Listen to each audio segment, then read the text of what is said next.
Bonjour à tous, bienvenue pour le deuxième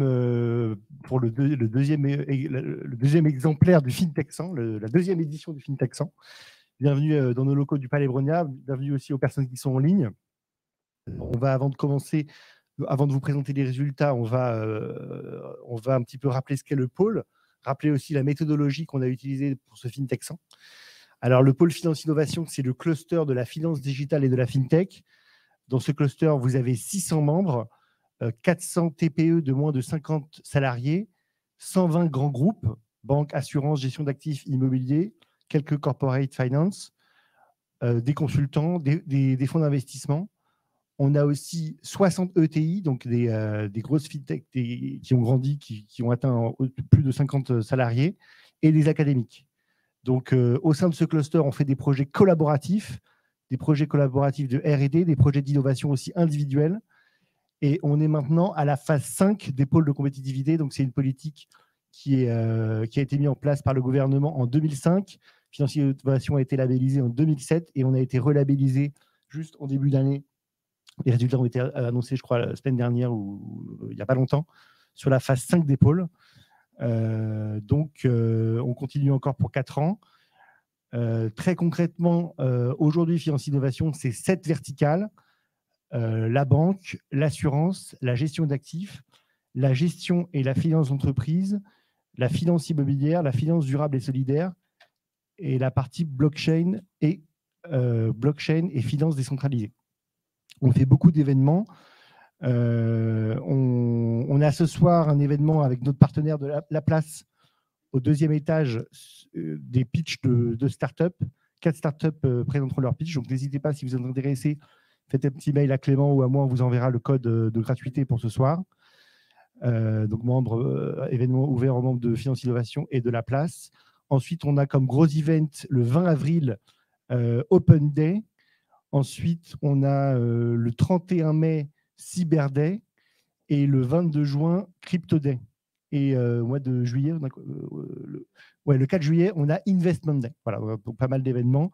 Donc, pour essayer d'illustrer les différentes verticales du pôle. Alors, je reviens au FinTech100. Alors, le FinTech100, pourquoi le FinTech100 ? Déjà, le but du FinTech100, c'est d'essayer d'avoir une vision du secteur en allant au-delà des levées de fonds.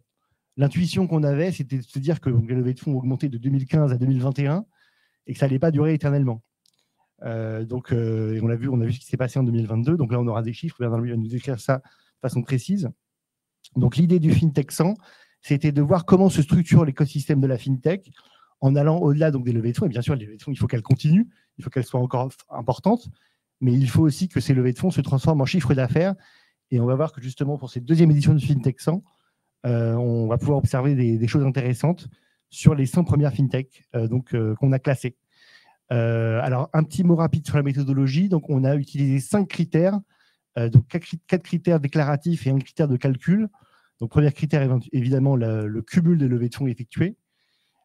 Ensuite, le montant de chiffre d'affaires de l'année 2022, la croissance du chiffre d'affaires entre 2022 et 2021 et les équivalents temps plein. Donc, c'est très important pour nous. On a comme partie prenante du pôle l'État et on est évalué aussi sur les créations d'emplois. D'accord ? Donc, c'est important pour nous d'évaluer les créations d'emplois, de les quantifier, de montrer à l'État que la FinTech crée de l'emploi. Très important. Et ensuite, l'efficacité du capital, donc la croissance atteinte divisée par le capital levé ou pour les entreprises qui ont peu ou pas levé de capital, le capital de l'entreprise. Donc, c'est important aussi de valoriser les entreprises qui atteignent des chiffres d'affaires sans lever forcément énormément de fonds. Donc, vous verrez dans le FinTech100, il y en a un certain nombre. Donc voilà, globalement, la méthodologie qu'on a employée. N'hésitez pas à nous contacter après, on utilise Top 6, il y a des hypothèses sur est-ce que c'est une moyenne géométrique, arithmétique, il y a plein d'hypothèses statistiques. On peut vous en dire plus. Donc, ce matin, on va vous présenter globalement les choses. Donc, macro, nous, ce qui nous intéresse du point de vue du pôle, c'est aussi la macro. Évidemment, il y a quelques fintechs qui sont sortis du classement. On avait 110 répondants l'année dernière. Et cette année, on en a 190. D'accord ? Donc, on a un succès sur la réponse. On est heureux que les gens ont plus participé cette année. On a environ 24 entreprises qui sont sorties du FinTech100, un quart qui ont été rachetées, la moitié qui ont été, entre guillemets, qui sont au-delà de 100, qui sont 101, 102, 103, 104, 105, on les affiche pas. Et un quart, soit qui ont refusé de répondre, c'est très rare, mais ça arrive, ou qui n'ont pas répondu parce qu'ils n'ont pas vu le mail ou simplement ils n'ont pas répondu. Voilà, donc globalement, la façon, la méthode, donc on a pas mal, vous verrez dans le FinTech100, on a pas mal de nouveaux entrants, donc de gens qui ont répondu cette année, qui n'avaient pas répondu l'année dernière. Voilà, je vais laisser Bernard Louis. Donc merci aussi, avant de laisser la parole à Bernard Louis, merci à nos sponsors, parce qu'en réalité, tout ça prend du temps et coûte pas mal d'argent. Donc Sproking Pulse, on a une société d'études. Il y a tout le site internet, la communication, etc. Donc merci à BPCE et à Sopra pour le sponsorship, pour le sponsoring, pour l'aide aussi au sein du comité scientifique. On a beaucoup travaillé, même si je ne sais pas si ça se voit, mais en réalité, on a beaucoup travaillé. Il y a beaucoup de travail de guest, d'études, de retour auprès de l'entreprise qui nous a donné juste un niveau de chiffre d'affaires, mais pas le chiffre d'affaires exact. Est-ce que vous êtes OK, pas OK? Enfin, bon, bref, je vous passe les détails, mais en réalité, c'est beaucoup de travail. Voilà, je veux remercier à tous les sponsors. Merci aussi à Truffle, à Bernard Louis, qui a proposé au sein du COMEX de Finance Innovation de faire ce FinTech100. C'est vraiment intéressant, même d'un point de vue, je dirais, mésoéconomique. Hein. Qu'est-ce que la FinTech? Quel est son poids? Comment elle évolue? Comment elle se structure? Je pense que c'est important qu'on ait des choses à dire qui aillent au-delà donc, des levées de fonds. C'est le but du FinTech100. Je laisse Bernard Louis présenter les résultats macro. Ah oui, et ensuite, on a 3 tables rondes. Donc, première table ronde dont je serai l'animateur sur les relations grands groupes start-up. Deuxième table ronde sur l'intelligence artificielle. Et troisième table ronde sur la partie nouveau business model. Donc, la deuxième table ronde, ça sera Stéphane Hanage de BBC qui sera l'animateur. Et troisième table ronde, ça sera Bruno Cambounet de Sopra qui sera l'animateur, donc qui sont les sponsors du FinTech100. Je laisse la parole à Bernard Louis pour qu'il nous présente les résultats macroéconomiques. Merci Max. Oui, il est heureux que le pôle de compétitivité ait été renouvelé. Pendant 4 ans, ça nous laisse un peu de perspective pour les prochaines éditions, parce que c'est la 2e édition. Et la particularité d'une 2e édition par rapport à la première qui était l'an dernier, c'est qu'on peut avoir des tendances. Donc on a véritablement des données qui représentent un mouvement de la FinTech en général, et ça, c'est très intéressant. C'est un travail que nous avons fait avec, on l'a mentionné, BPCE, Sopra, le pôle de compétitivité. La genèse et l'idée, c'est de se focaliser sur un nombre limité de sociétés et de recueillir plusieurs points de données sur ce nombre limité, plutôt que de vouloir être exhaustif sur l'ensemble des sociétés du secteur et finalement de recueillir assez peu de données. Et de cette façon-là, on a à 90% les véritables tendances du marché. Alors, ce que l'on a pu constater cette année, c'est 2 mouvements inverses, si je puis dire, la rencontre de 2 plaques tectoniques. On a d'un côté les capitaux qui n'ont pas afflué en aussi grande quantité en 2022 que c'était le cas dans les années précédentes. Donc, pour vous donner un ordre de grandeur, on est à peu près au-delà d'1 milliard pour les capitaux levés en 2022 contre 3 milliards l'année précédente. Ça montre qu'il y a une raréfaction des capitaux, même si 1 milliard, ce n'est pas tout à fait ridicule hein, sur 100 sociétés.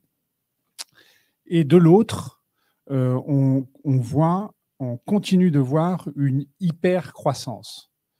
80%, c'est quand même des taux de croissance assez exceptionnels. Je ne connais pas beaucoup de secteurs, enfin, je ne connais pas de secteur en dehors de la FinTech qui montre à cette échelle-là 80% de croissance, après avoir démontré l'an dernier une croissance de 100%. Ça ne correspond pas du tout, mais je vais arrêter de... J'ai quelques chiffres en tête. Donc, et ça, c'est très important parce que l'industrie, aujourd'hui, fait 1,8 milliard, 1,9 milliard de chiffre d'affaires. Nous avons 40% d'emplois créés en plus. On passe grosso modo de 10 000 à 14 000. Et si on met en proportion, en perspective, l'industrie de la FinTech avec celle du software, et je m'inspire du software parce que nous avons lancé, là je parle de Truffle Capital, un indice qui s'appelle le Truffle 100, que certains d'entre vous connaissent peut-être, qui est publié plus tard, qui a la même philosophie, qui s'occupe du software français, l'industrie nationale du software. Eh bien, le software, c'est une vieille industrie aujourd'hui. C'est une industrie qui a 30 ans. Et la FinTech représente, en termes de chiffre d'affaires, près de 8%, près de 10% du chiffre d'affaires du software en France. C'était la moitié. La proportion était la moitié l'an dernier. Donc, on voit qu'il y a véritablement une maturité de l'industrie de la FinTech. D'un côté, les performances opérationnelles, on peut dire qu'elles sont là. Et de l'autre côté, il y a une petite raréfaction de capitaux. Donc, il y a sans doute eu des abus en 2021-2020 sur les valorisations, les capitaux levés au regard des performances opérationnelles. C'est en train de se corriger, donc ça converge. Et notre hypothèse, puisque c'est étayé plus loin dans le palmarès, c'est qu'on pense que la croissance va continuer à des niveaux très élevés.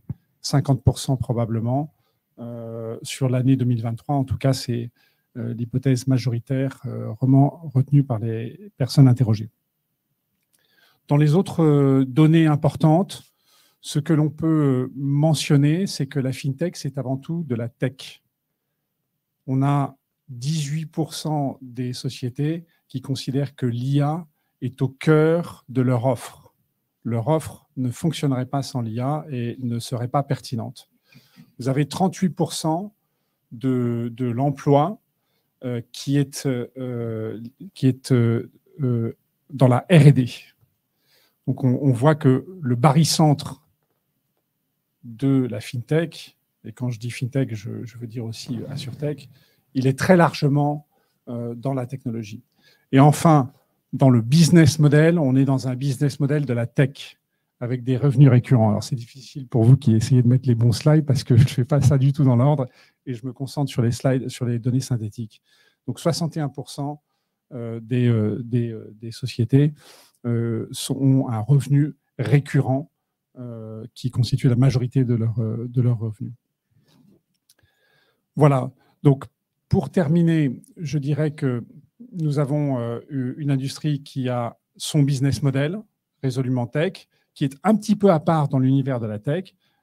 C'est 20% du marché du capital risque aujourd'hui, la FinTech. Pour la deuxième année consécutive, c'est devenu l'un des premiers segments, non seulement en France, mais aussi dans le monde, de l'industrie du capital risque. Mais on reste un petit peu à part. Il y a cette composante de la régulation.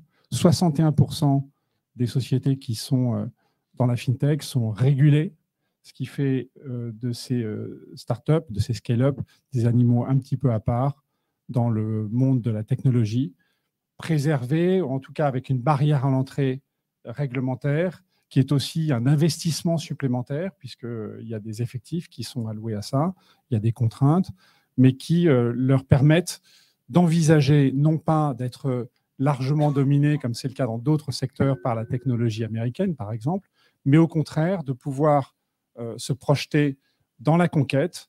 Et d'ailleurs, une des caractéristiques, et je vais terminer par celle-ci, de l'industrie de la FinTech, c'est d'être très tôt dans leur historique très internationaux. Vous avez une majorité des sociétés, vous le voyez, 57% ont une implantation internationale, alors que pour beaucoup de ces sociétés, il y en a qui ont 4, 5, 6 ans.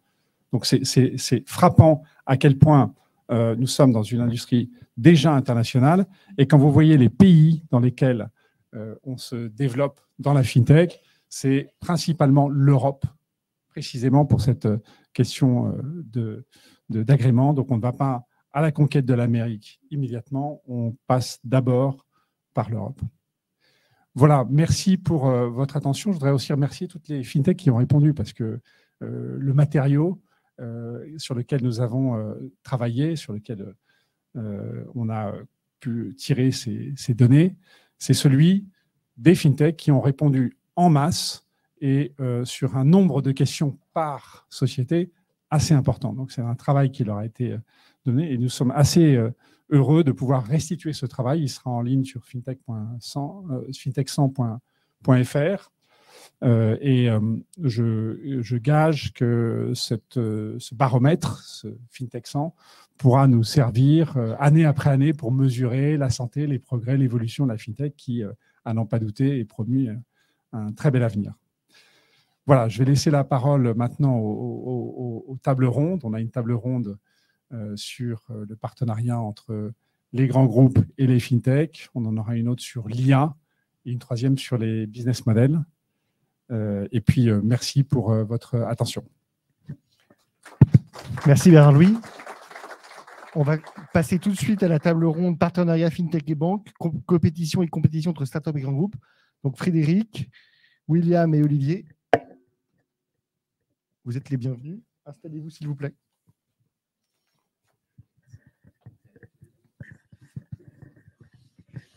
Salut William, ça va?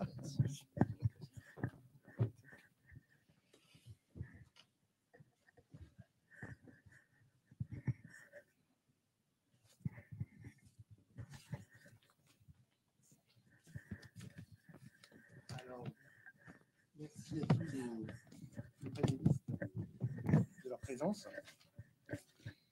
Alors, un thème récurrent du FinTech 100, c'est de suivre les partenariats. Enfin, Finance Innovation, on a une vision d'écosystème. Donc, écosystème, grand groupe, start-up, académique. Donc, ça fonctionne en écosystème, en interopérabilité entre les différents acteurs. Donc le but de ces tables rondes, c'est d'explorer la façon dont les fintechs travaillent aujourd'hui avec les grands groupes. Et moi qui suis dans l'écosystème depuis quelques années, je peux vous dire que ça a quand même bien changé. Et vous allez voir ce que vont nous dire nos panélistes. Dans le FinTech 100 de cette année, 83% des fintechs qui ont répondu. Alors juste pour différencier, on a l'étude dans laquelle il y a les 190 répondants et le FinTech 100 sur lequel il y a tous les chiffres, les chiffres macro que Bernard-Louis vous a répondu, vous a présenté. Bien distingué. Les 100 du FinTech 100 et les 190 répondants. Donc, dans les 190 répondants, 83% ont mis en place des partenariats avec des partenaires. Et alors, souvent, on se dit des partenariats commerciaux. Les gens viennent au pôle Finance Innovation, oui, aidez-nous à trouver mise en relation avec BNP, avec BPCE, etc. En réalité, ce n'est pas que des partenariats commerciaux, c'est aussi des partenariats technologiques. 45%. Donc, c'est beaucoup, hein, 45% de partenariats technologiques. Donc parmi ces 83% de partenariats, il y en a 51% qui sont partenaires avec des banques et 31% avec des assurances. Donc on voit bien l'interopérabilité entre les grands groupes et les startups. Alors pour nous parler de ce thème, on a demandé à 3 éminents spécialistes, et non seulement théoriciens mais aussi praticiens du sujet, de répondre à des questions. Donc merci à vous 3. Donc, je les présente rapidement. Donc, Olivier Binet, c'est le CEO de Bridge. Bridge, c'est un agrégateur bancaire B2B. Donc, c'est on va dire le descendant de Bankin, mais maintenant qui est devenu autonome. Dans le FinTech 100, il est classé 42e et il prend 23 rangs en plus par rapport à l'année dernière. Juste pour montrer la dynamique. Ensuite, on a Frédéric Burtz, qui est le représentant des grands groupes pour ce panel. Il est CTO et directeur de l'innovation de BPCE Digital et Paiement. Et enfin, on a William Kunter, qui est le directeur financier de Swile. Swile qui atteint dans le FinTech 100 cette année le 2e rang et qui gagne donc 5 rangs par rapport à l'année dernière. Donc, merci de votre présence à vous 3. Et je commence par une question pour Frédéric.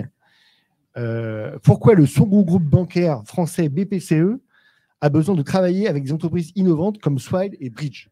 Vous êtes très bien tout seul en réalité, le deuxième. On n'est pas. Merci encore pour l'invitation. On n'est pas vraiment très bien tout seul puisqu'on travaille avec d'autres. Je pense qu'avec Swile, c'est le fruit d'une réflexion stratégique. Donc sur le métier des avantages pour les collaborateurs. On avait une activité qui s'appelait Bimpli. Qui était bien installé en France, qui vivait bien, mais dans un marché qui se développait beaucoup, qui était une activité qui n'était pas réellement cœur à ce que fait la banque.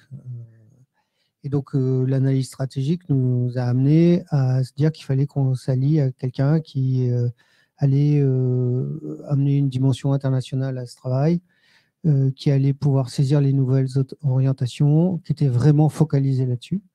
Et donc, on ne fera pas tous les détails de comment on s'est rencontrés, mais voilà, ça a bien convergé avec Swile. Il y a eu la bonne cristallisation entre les équipes. Et on a fait ça. Et au lieu d'avoir une activité qui est juste basée en France, sur ce qu'on est capable de développer avec nos moyens, etc., on s'est allié que soit il a racheté l'activité Bimpli et désormais va permettre de porter cette activité à un niveau auquel on n'aurait jamais pu la porter tout seul. Et donc, plutôt que d'être tout seul à la maison, on préfère être membre d'une grande entreprise qui va se développer dans le monde entier et qui va aller encore plus loin que si on l'avait gardé chez nous. Je pense que c'est intéressant ce que dit Frédéric. C'est Swile qui a racheté Bimpli. Intéressant de le noter, parce que je pense que ce n'est pas toujours clair dans l'esprit de tout le monde. Et par rapport à Bridge, le sujet de Bridge, il est autant le sujet des avantages salariés. Je pense que c'est un marché qu'on maîtrise bien, on voit où il va, il y a des nouveaux produits qui arrivent, il y a du développement. Et donc, l'analyse stratégique, ça demande quand même un groupe pour céder à une fintech, quand bien même c'est une licorne, c'est quand même pas. Mais le sujet de Bridge, il est un peu différent parce qu'on est sur un marché qui est celui de l'ouverture, donc tout ce qui est l'ouverture des données, qui est une tendance qui est poussée par l'Europe. On sent qu'il y a quelque chose qui va se passer, on ne sait pas quoi. Et donc, nous, on s'est dit, il faut vraiment qu'on soit présent là-dedans pour saisir les occasions qui vont se présenter. Et donc, ce qu'on pense, c'est que la banque va continuer à exister, on va continuer à faire notre métier de banquier, mais par contre, l'endroit où la banque va se consommer, ça va être de plus en plus dans toutes les fintechs qui font de la compta-tech, par exemple, etc. Et donc, nous, on a senti qu'on avait besoin de se connecter à toutes ces industries, ces services qui utilisent les données de la banque. Et la meilleure façon de le faire, c'était de passer par une société comme Bridge, qui est bien connectée avec ces boîtes-là, qui sait leur parler, qui font les API dont ils ont besoin, etc. Donc là, on est dans cet esprit-là. Et moi, l'ambition que j'ai, mon étoile du Nord, là, ma North Star, comme on dit, bon, français, c'est mieux. Tout le monde comprend mieux quand on dit North Star que étoile du Nord, c'est marrant. Donc, la direction qu'on suit, c'est que ce que j'aimerais, c'est que les clients, les entreprises notamment qui sont clientes des banques et des caisses, puissent dire que quand elles sont clientes des banques et des caisses, c'est hyper facile de bosser avec tous les outils autour des métiers du chiffre qui sont proposés par des sociétés. Et donc, on a besoin d'avoir ces connexions avec ces sociétés et c'est vraiment cet objet-là.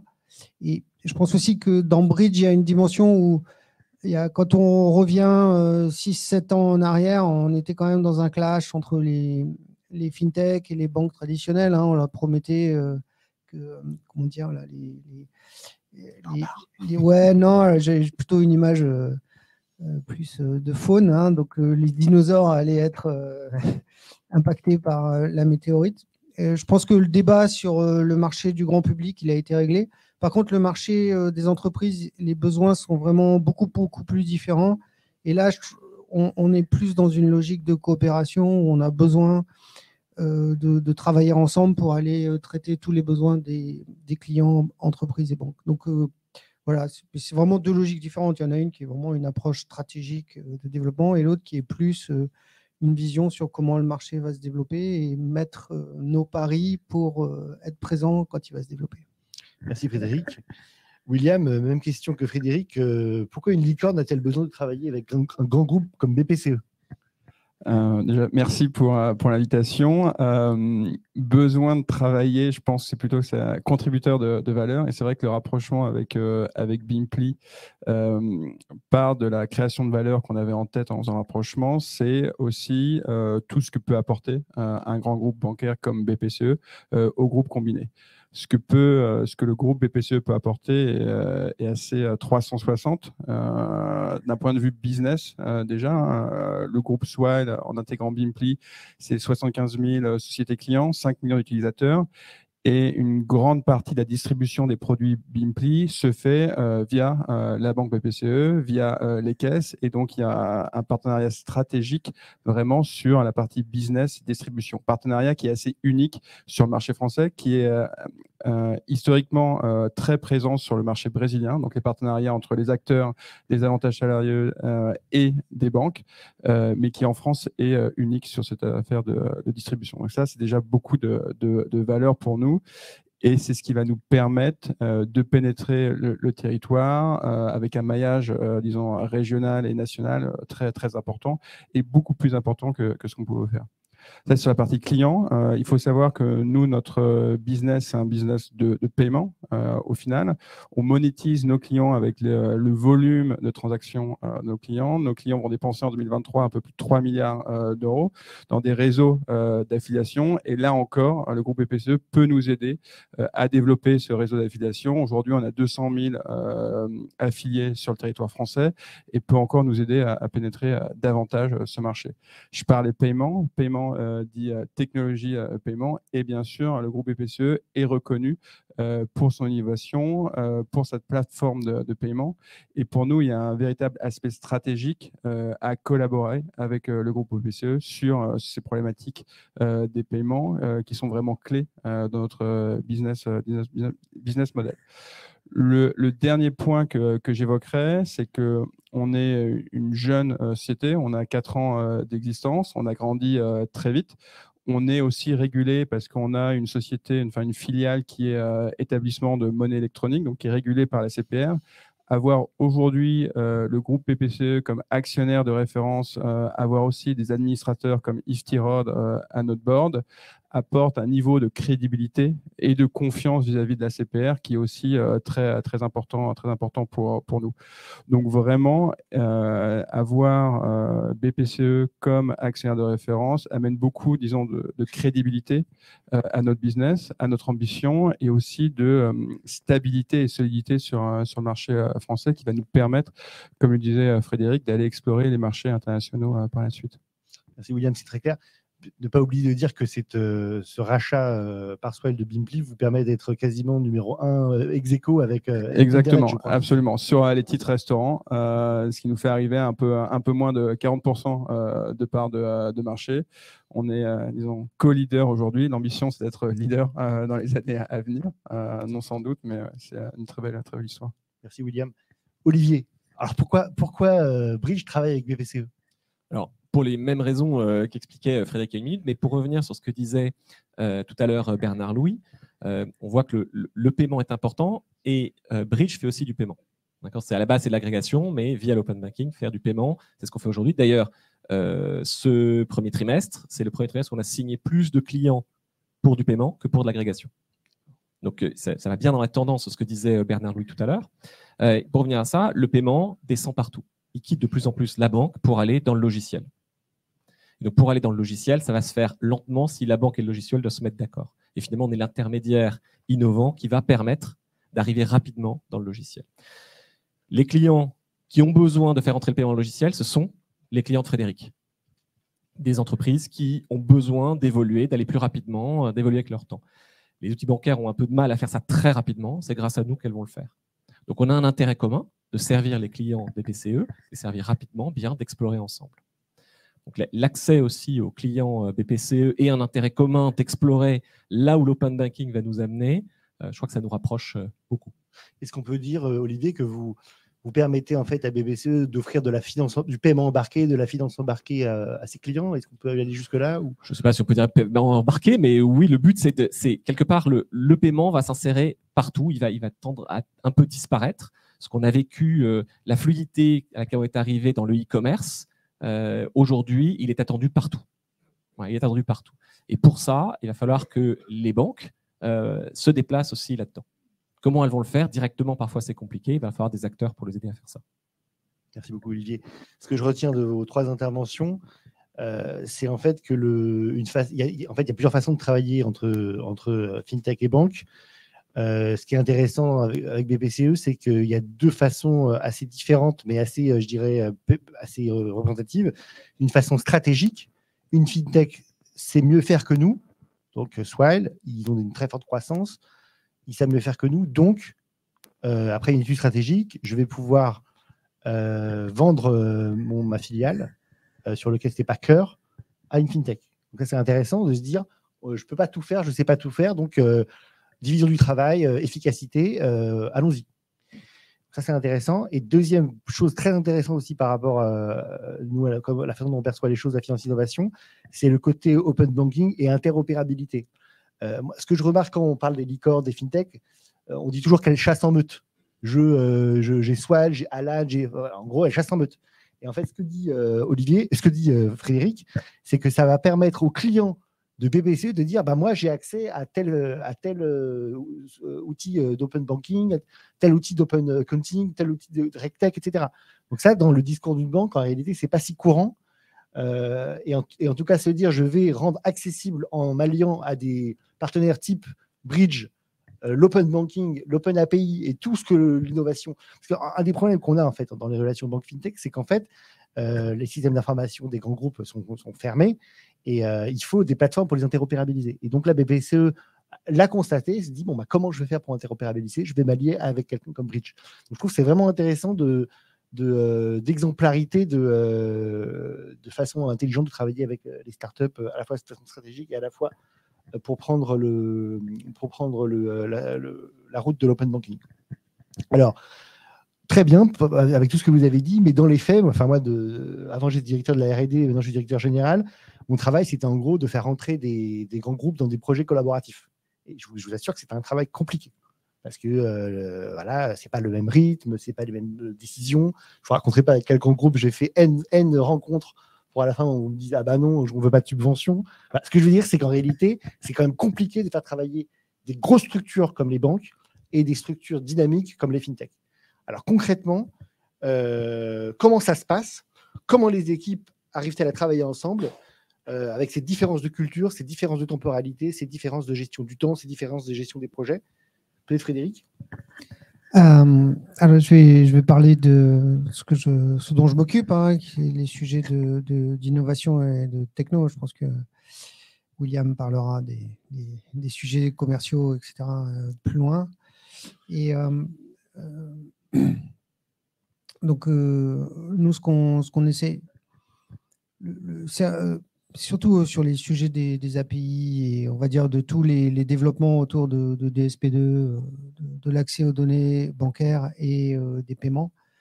Et donc, nous, la manière dont on opère, c'est on essaye de faire deux choses ensemble. D'abord, c'est qu'on essaye de définir les besoins ensemble et c'est très pratique. C'est très utile, je pense, et pour Bridge et pour nous, que d'avoir ce partenariat très proche. Parce que on a quelqu'un avec qui on peut aller parler sur c'est quoi l'API dont tu as besoin, comment on la développe, on la met ensemble, on se met d'accord. Et nous, on n'est pas en train d'inventer un produit quelque part, puis après, on doit aller convaincre tout le monde que c'est ce dont ils ont besoin. Dès le départ, on va fabriquer quelque chose. Et par ailleurs, Olivier, il agrège les besoins de ses clients. Donc, on a un gain de temps incroyable. C'est-à-dire qu'au lieu d'aller parler à 50 boîtes qui auraient besoin d'une API, on va parler à Olivier. Lui, il fait ce boulot. Donc, on voit ça. Donc, ça, on est en train de l'accélérer.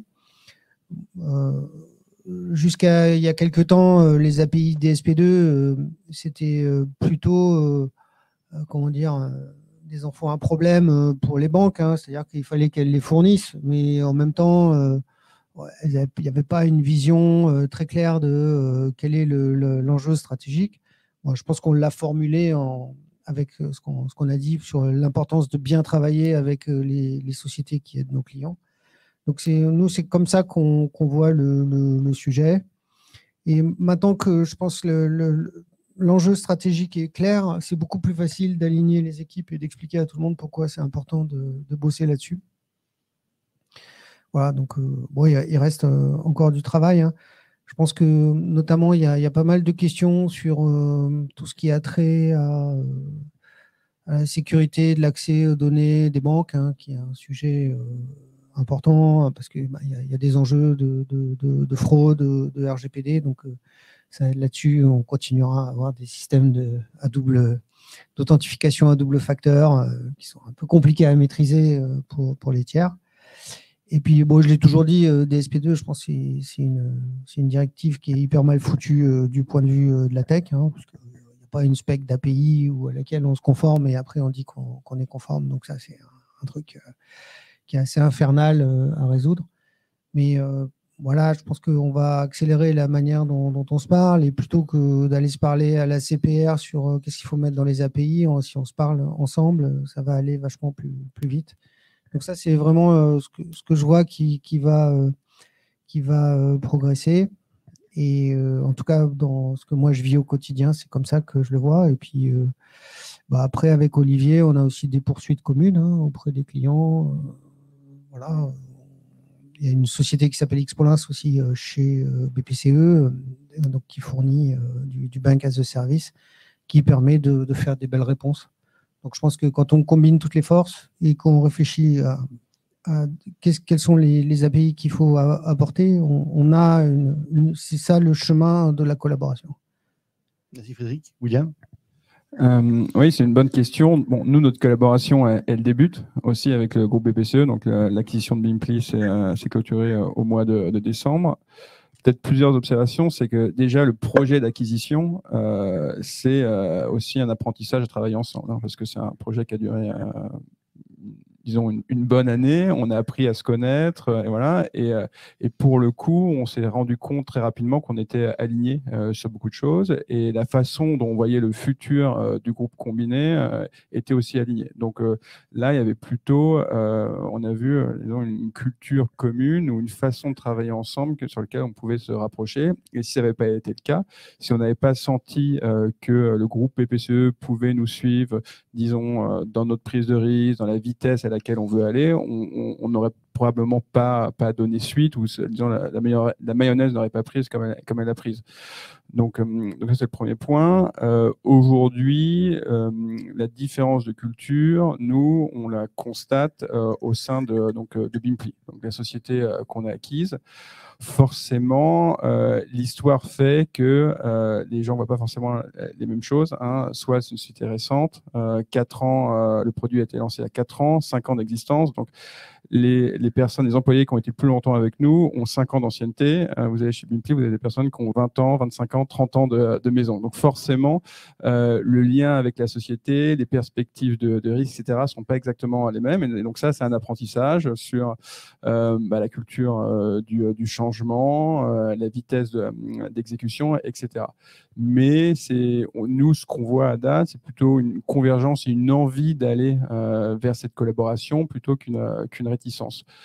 Les deux points où la collaboration va un peu dans les deux sens, c'est en effet la prise de risque.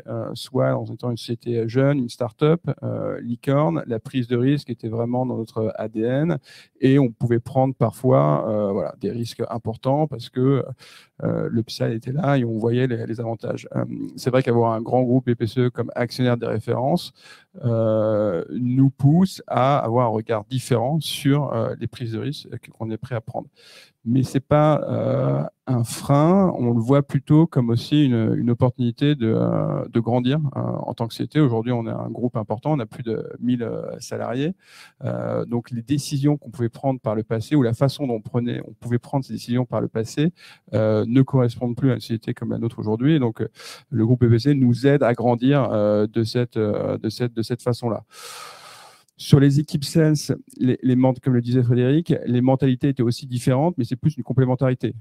Soit était vraiment dans la chasse, donc dans la conquête de parts de marché, de manière assez agressive, alors que le Bimpli, eux, avaient un portefeuille de clients qui avait été construit au cours des dizaines d'années précédentes, et donc était plus dans la gestion de portefeuille. La gestion de portefeuille, c'est pas quelque chose sur laquelle on a une expertise. Bimpli n'avait pas forcément une expertise sur la chasse de clients, et donc les deux font une complémentarité très intéressante. Donc voilà, donc on s'adapte, on apprend à se connaître et on s'adapte les uns aux autres pour le moment, mais c'est encore le début de notre collaboration. La métaphore du fermier et du chasseur est parlante. Olivier? Je crois que ce ne sera jamais complètement simple. Culturellement, c'est quand même des organisations de taille très différentes, avec des rythmes très différents. Et puis, quand on pense au groupe BPCE avec des caisses régionales, ça rajoute encore une complexité. Cependant, il y a un énorme changement ces dernières années. D'abord, on vient pour résoudre des vrais problèmes. Donc, quand Frédéric nous fait des introductions, on va pour résoudre des problèmes que peut-être d'un point de vue central, il n'est pas possible de résoudre. Donc, les caisses régionales nous accueillent plutôt chaleureusement, plutôt que l'inverse. Et à l'inverse, quand on parle à une caisse régionale, qu'elle va voir Frédéric, on dit on peut travailler avec Bridge, Frédéric va trouver un moyen. Donc déjà, il y a cette philosophie ou cette façon de faire qui change beaucoup de choses.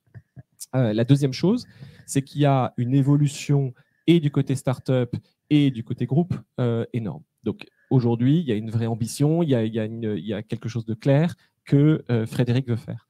Mais nous aussi, on a changé. C'est-à-dire que la petite startup qui vient comme un cow-boy faire un peu n'importe quoi, ça crispe parfois. Je crois que, comme Bernard Louis le disait tout à l'heure, une grosse partie des startups du top 100 sont régulées. Et donc, on comprend un peu les problématiques de conformité, de risque, parce qu'on les vit au quotidien, parce que ça nous coûte cher. Donc, on les comprend, on parle un peu le même langage. On ne fait pas n'importe quoi. C'est pas pour ça qu'on n'a pas des débats ou certaines choses, mais on parle, les deux côtés parlent un langage plus clair. Ça aide énormément. Ça aide énormément. Merci Olivier. Tout petit mot de conclusion rapide, on a déjà dépassé le temps.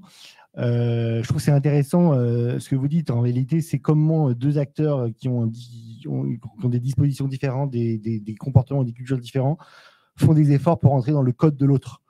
Comment, en fait, BPCE fait un effort pour rentrer aussi dans la rapidité, la réactivité d'une startup, et comment les startups font un effort pour rentrer dans la vision réglementée. On ne fait pas ce qu'on veut, on n'est pas des cow-boys. De la banque. Donc, je trouve ça intéressant et c'est cette façon d'avancer, le fait qu'on comprenne le code de l'autre et qu'on essaye de s'adapter au code de l'un de l'autre. Je vais laisser la place à la deuxième table ronde. On remercie nos speakers. Merci. Et on invite les suivants à venir. Table ronde de Stéphane, Franz Faudéré, Patrick Lord, Isabelle Ril et Stéphane.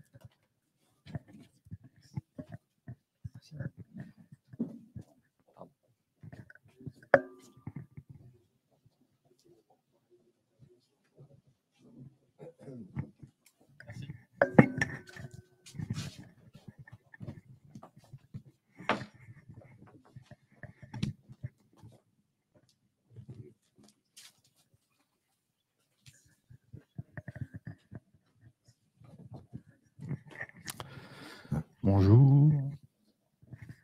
Moi, je suis ravi de vous accueillir. Alors, cette table ronde va porter sur le thème de l'intelligence artificielle. Alors, personne n'y échappe en ce moment sur les dernières semaines. C'est un sujet qui est abordé, débordé. On en parle tout le temps. Voilà, mais surtout depuis la sortie des différentes versions de ChatGPT, de GPT-5. On ne sait plus à quelle version on en est. Mais on va peut-être aborder cette thématique, cette table ronde en deux temps. Déjà, comment est-ce qu'on parle de quelle est la place de l'IA actuellement, quelle est la place dans les entreprises, comment est-ce qu'on travaille, c'est quoi les use cases, quels sont les sujets qu'on traite avec l'intelligence artificielle. Et puis peut-être après, on traitera justement des évolutions de l'intelligence artificielle et de ses impacts, un peu presque aussi des impacts sociétaux aussi. On essaiera d'aborder cette thématique-là. Mais je vais d'abord demander à chacun d'entre vous de vous présenter et de présenter votre activité. Et je vais commencer par vous, Isabelle, pour vous présenter. Bonjour, d'abord merci pour l'invitation. Alors moi je suis professeure des universités en informatique et je dirige actuellement le PRERIX, qui est Paris AI Research Institute. Donc c'est un institut interdisciplinaire d'intelligence artificielle, nom de code 3IA, puisqu'on aime bien dans le public avoir des acronymes comme tout le monde. Et donc, c'est l'un des instituts qui ont été lancés dans le cadre de la stratégie nationale en intelligence artificielle en 2018. Alors, une fois qu'on a dit ça, que fait-on? Eh bien, de la recherche. Donc, aujourd'hui, nous avons 46 titulaires de chaires qui travaillent sur des sujets qui vont de l'optimisation, le machine learning, computer vision, traitement des langues, etc., qui couvrent à peu près tous les sujets, avec de grosses applications à la santé, mais pas que. Et évidemment, en lien étroit avec l'écosystème économique et puis plus largement la société. Et dans ce cas, nous sommes en particulier soutenus par un club de grands groupes de mécènes. Franz. Oui, bonjour, Franz Faudéré. Je suis le fondateur et le président de Zion. Moi, j'ai une formation d'ingénieur, Supélec, et J'ai démarré ma carrière dans les automatismes contrôle-commande, sans IA à l'époque. Après, j'ai un peu migré vers le business, j'ai fait un MBA et puis quelques années de conseil en stratégie. Et puis, dans les années 2000, en fait, j'ai rejoint le secteur de la relation client, qui est un secteur transverse, à FinTech, à SurTech, mais pas que.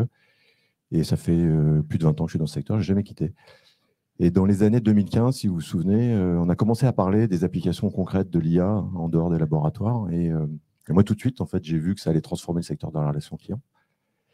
Et j'avais une conviction assez forte aussi à l'époque, c'est que le vocal, qui est pourtant dans les années 2000-2010, avait pas bonne presse, c'était quand même le canal roi. Donc, j'ai réfléchi à un concept à partir de l'IA et du vocal. Et donc, j'ai créé Zion en 2017 avec un objectif qui est de transformer la relation client à partir de l'IA conversationnelle. Merci.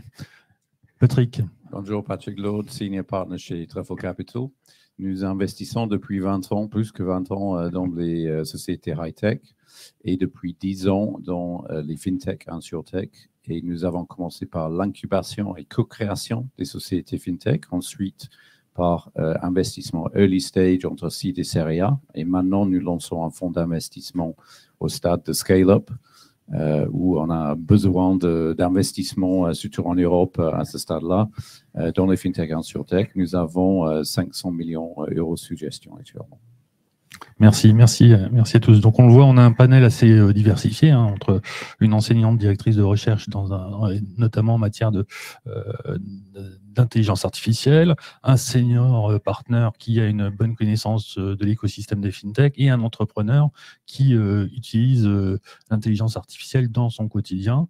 Et on le voit, on a vu dans les chiffres, les startups, là dans l'étude, 18% d'entre elles utilisent l'intelligence artificielle comme cœur de technologie. Et peut-être pour commencer, c'est quoi la place de l'intelligence artificielle dans les entreprises, dans notre société, Isabelle? C'est une grande question. Oui, tout à fait. Aujourd'hui, l'intelligence artificielle, alors, elle est partout dans les médias déjà. Il n'y a pas moyen d'ouvrir un média quelconque sans avoir la dernière news à la mode. Elle a vraiment percé dans tous les secteurs, ce qui fait que certains l'appellent aujourd'hui technologie à usage général. Ça, on peut en discuter ou pas. Ce qui est clair, c'est qu'il y a peu de secteurs. Je ne réussirai pas à vous citer un secteur qui n'est pas touché aujourd'hui. Alors pourquoi ? Parce que vous avez tout ce qui est évidemment qui manipule des données, tout ce qui peut optimiser des données. Alors ça va évidemment des secteurs comme peut-être les assurances, les finances, mais aussi la logistique, parce qu'il faut optimiser des tournées. Tous les secteurs qui bénéficient de ce qui est traitement des langues, de la voix, etc. On peut parler de la relation client, mais aussi tout ce qui est centrale d'appel pour différents sujets, alertes et autres. Création, ça touche même à la création artistique maintenant. Et puis des sujets peut-être un peu moins connus du grand public qui vont sur l'industrie, avec par exemple de la computer vision qui peut servir à automatiser les contrôles en fin de chaîne pour éviter que des ouvriers scrutent les pièces qui sortent. Mais les mêmes algorithmes de computer vision peuvent aussi servir, par exemple, à la détection de vols dans les magasins ou encore à la détection de dépôts de déchets sauvages sur le bord des routes des campagnes. Donc, on voit qu'une même technologie peut avoir des champs d'application très variés, ce qui fait qu'elle perce à peu près tous les domaines et qu'il devient assez difficile d'y échapper. Alors, ce que ça change au-delà de ça sur la société, chaque fois qu'une nouvelle technologie apparaît, on a évidemment toute la série des craintes sur la transformation des métiers et l'emploi. Alors là, je ne suis pas tellement dans mon secteur de confort, dans ma zone de confort, mais je dirais que je suis globalement, personnellement, assez optimiste, puisque dans toutes les évolutions qu'on a vues, il y a des métiers qui disparaissent, il y en a d'autres qui se créent, et donc il y a un équilibre à la fin. Là où il faut peut-être faire un peu plus attention, c'est que c'est une technologie qui rentre vraiment au cœur de la vie. Ce n'est pas juste un problème d'emploi et de type de métier. On est en train de parler de modification, par exemple, de l'éducation.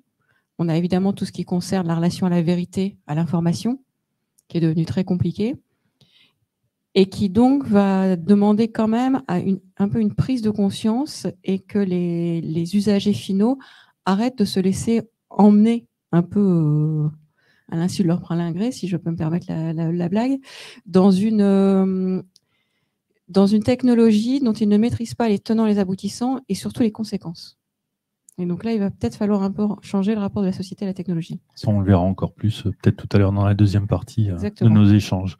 Je vais passer d'abord par Patrick. Patrick, on l'a vu, le poids de l'IA dans le secteur des fintech. Vous avez une connaissance de ce secteur-là, vous en rencontrez souvent.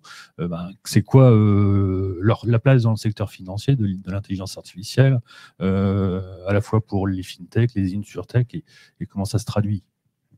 Donc, on a dit Isabelle, c'est partout. Donc, on utilise pour tout type d'application, surtout dans les chatbots, analyse des chiffres et des documents, etc. Mais si je focalise sur les 18% des fintech pour lesquels c'est au cœur de leur produit, en gros, le cœur de leur produit, c'est de collecter des données, analyser des données et prendre des décisions, que ce soit pour octroyer un crédit ou déduire le risque de fraude ou le risque derrière un produit d'assurance, etc. Et l'IA, c'est parfaitement configuré pour ingérer des énormes volumes de données financières et non financières, structurées et non structurées. Et ça permet aux fintech d'élargir la base de données utilisée pour prendre ces décisions. Ça détecte les patterns et donc ça peut proposer des recommandations à une échelle beaucoup plus large que historiquement il fallait des personnes dans une banque qui étudient un dossier, etc. pour prendre les mêmes décisions. Donc on voit les implications dans le crédit, l'assurance, l'investissement, où on va investir dans quels actifs, comprendre le risque financier de tel ou tel produit, etc. On voit aussi dans le Robotic Process Automation, ça c'est une partie très importante, donc pour les knowledge workers dans une entreprise qui doivent analyser des dossiers, mais aussi avoir une relation avec des clients, vendre des produits, etc. Là, l'IA peut les entraîner, parce qu'il y a tellement de choses à apprendre dans ce métier, ça peut les aider à plus rapidement apprendre à faire le job. Ensuite, ça peut être à côté sur l'écran de leur interaction avec le client, etc., pour donner des conseils en temps réel. Donc, il y a vraiment un valeur ajoutée dans la RPA. Et France va parler aussi directement dans le cas de service client, comment ça peut aider directement à gérer les questions clients. Peut-être une question complémentaire. Est-ce que c'est un actif? Comment est-ce que vous évaluez justement l'utilisation de l'IA maintenant dans le cadre de votre activité de fonds et d'investisseurs, le poids de l'IA dans cette activité-là, dans votre stratégie d'investissement et dans les critères d'évaluation? Oui, c'est clair qu'on voit l'IA, si c'est au cœur du produit, ça peut vraiment apporter un barrière à l'entrée ou une différenciation pour un startup si c'est bien fait, bien géré. Mais en fait, quand on analyse ces opportunités d'investissement, on fait un due deal approfondi sur ces technologies-là, parce qu'on peut dire que l'IA, c'est comme une bête qui demande d'être nourrie beaucoup et demande beaucoup d'attention. Et donc, il faut les équipes, les processus, la gouvernance autour de ça pour s'assurer que c'est bien nourri avec des données qui sont représentatives, vitaminées, enrichies, etc. Parce que sinon, c'est rubbish in, rubbish out. Donc, il faut faire ça. Il faut suivre en permanence l'optimisation des résultats fournis par l'IA et faire un loop de feedback là-dessus. Et les équipes doivent bien connaître comment paramétriser, choisir le bon modèle IA pour le bon cas d'usage et bien paramétrer ces modèles. Et ça, c'est un travail en permanence. Il y a toujours des nouvelles cas, nouvelles évolutions de situation, nouveaux types de données, des edge cases qu'il faut prendre en compte. Donc, c'est ça qu'on regarde profondément quand on étudie un investissement potentiel. Ok, merci. Franz, dans votre entreprise, au service de vos clients, alors comment est-ce qu'on utilise l'intelligence artificielle? Comment est-ce qu'on aide à améliorer l'expérience client et avec l'intelligence artificielle? Oui, mais comme le disait Bernard Louis il y a quelques minutes, je pense qu'avant de parler techno, il faut parler il faut comprendre les enjeux de son secteur. Et nous, c'est le secteur de la relation client d'aujourd'hui. En fait, il y a 3 grands enjeux. Il y a un enjeu pour les utilisateurs. On est tous utilisateurs de la relation client. Donc, on les connaît bien. Hein. C'est des problèmes d'accessibilité, le 24/7, des temps d'attente qui sont déraisonnables. Parfois, une qualité de la réponse qui est très décevante encore, malheureusement. Il y a un enjeu pour les entreprises, hein, qui est majeur, en tout cas, qui est le moteur des startups, qui est l'amélioration de l'expérience client, de manière à ce que les clients soient fidèles. Et puis aussi, dans la banque et l'assurance, c'est un gros levier de différenciation. Il y a un enjeu de coût, parce que c'est comme un secteur qui a des coûts très importants, avec des enjeux de productivité. Il y a un enjeu de ce qu'on appelle la connaissance client, comment on peut développer la connaissance client, donc plus de data pour connaître ses clients. Et spécifiquement dans la banque et l'assurance, il y a un enjeu de conformité. Et après, il y a un enjeu pour les collaborateurs, on l'oublie un petit peu, mais c'est un secteur dans lequel les métiers sont très difficiles, sont répétitifs, rébarbatifs, pas attractifs. Donc, partant de là, Zion, finalement, c'est une entreprise qui utilise l'intelligence artificielle, principalement conversationnelle, et qui l'applique à un secteur, la relation client, pour le transformer et adresser ces enjeux qui sont les attendus de nos clients, les grands groupes. Donc pour faire ça, on a développé des technologies d'intelligence artificielle. Bon, c'est une grande fierté de l'entreprise, parce qu'en fait, aujourd'hui, 100% des technos qu'on utilise chez Zion, ce sont des technologies qui sont développées en interne, qui sont propriétaires, au sein d'un laboratoire qui s'appelle le Zion Lab. Donc tout ça, c'est développé Boulevard Haussmann, hein, ces technologies françaises, ces technologies qui sont aussi hébergées en France, et dans la banque et l'assurance en particulier, c'est un sujet extrêmement sensible. Voilà, alors, si on rentre un peu dans le détail de ce qu'on fait en termes de technologie, on a 3 grands domaines d'études, en fait, qui sont la compréhension de la parole, c'est-à-dire la voix, en fait, comment on peut utiliser la voix. Donc ça passe notamment par la transcription, mais pas que ça passe aussi par l'identification de structures alphanumériques qui sont importantes, et en particulier dans la banque assurance, pour identifier, tout à l'heure, dans la table ronde précédente, on parlait d'authentification. Donc souvent, l'authentification, ça passe par des identifiants alphanumériques qui sont extrêmement difficiles à identifier en vocal. Donc on a développé des technologies uniques au monde pour faire ça. Donc sur le vocal, on a un état de l'art. Après, il y a le domaine du NLP, ça on va y revenir dans quelques minutes, parce que le NLP, ça inclut notamment l'IA générative, donc les technologies ChatGPT. Et le 3e domaine sur lequel on travaille beaucoup, c'est la détection des émotions dans le signal vocal. Et là aussi, on est à l'état de l'art mondial. Alors après, une fois qu'on a ces technos génériques, ce qu'on fait, c'est dans le jargon, on les fine-tune, et donc on les enrichit spécifiquement. Alors évidemment, ils sont tout enrichis pour la relation client, parce que ça, c'est notre métier. Et après, on les enrichit par secteur d'activité, donc la banque, l'assurance et tous les secteurs dans lesquels on intervient. Bon, une fois qu'on a ça, globalement, on a tout pour développer des produits. Et donc là, on rentre un peu, je dirais, dans l'offre commerciale de Zion.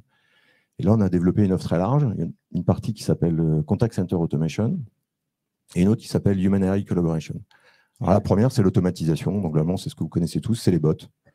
Donc, chez nous, c'est surtout des bots vocaux, mais c'est aussi des chatbots. Donc, il y a toute une famille de bots. Donc, on a des bots qui remplacent les serveurs vocaux interactifs. Ceux-là, on les appelle des welcome bots. Donc, au lieu de taper 1, taper 2, taper 3, vous parlez avec un bot qui vous accueille. On a des bots de traitement. Donc, ceux-ci, ils automatisent des demandes simples. Donc, par exemple, dans la banque, ça peut être de la consultation de solde, les prochains virements qui vont passer sur votre compte. Ça peut être aussi des bots de débordement. Une problématique de la relation client, c'est parfois il y a des pics d'activité. Ça peut être le lundi matin, par exemple. Donc là, on peut mettre un bot qui va gérer un pic temporaire et transformer un flux chaud, un flux asynchrone qui peut être traité par les back-office. Et puis, ça peut être des bots de crise. Donc, par exemple, dans la banque, ça peut être des bots qui vont gérer des crises informatiques ou des crises climatiques. Voilà. Et après, on a une autre famille qui est très intéressante. Et je dirais c'est nouveau. Nous, on appelle ça le Human AI Collaboration. Donc ça, c'est toutes les solutions qui vont permettre de faire travailler l'humain avec l'IA. Et ça me passionne parce que autant la première famille, finalement, si on la résume, c'est de l'automatisation et d'une certaine façon, c'est beaucoup de réduction de coûts et un peu d'expérience client. Le deuxième sujet, il est passionnant parce que finalement, c'est comment les humains vont travailler avec l'IA. Et la relation client, c'est un secteur dans lequel on a toujours été précurseur de cette introduction des nouvelles technologies.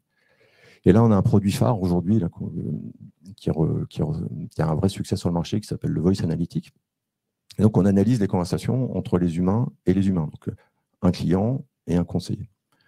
Et là, on utilise tous nos algorithmes d'intelligence artificielle pour extraire toute l'information possible de ces conversations. Et après, une fois qu'on a toute la data, comme tu disais, on a plusieurs actes d'analyse. Donc, ça peut être la qualité du discours, ça peut être la conformité. Est-ce qu'on respecte bien la conformité? Ou est-ce que ça peut être ce qu'on appelle le Customer Insight?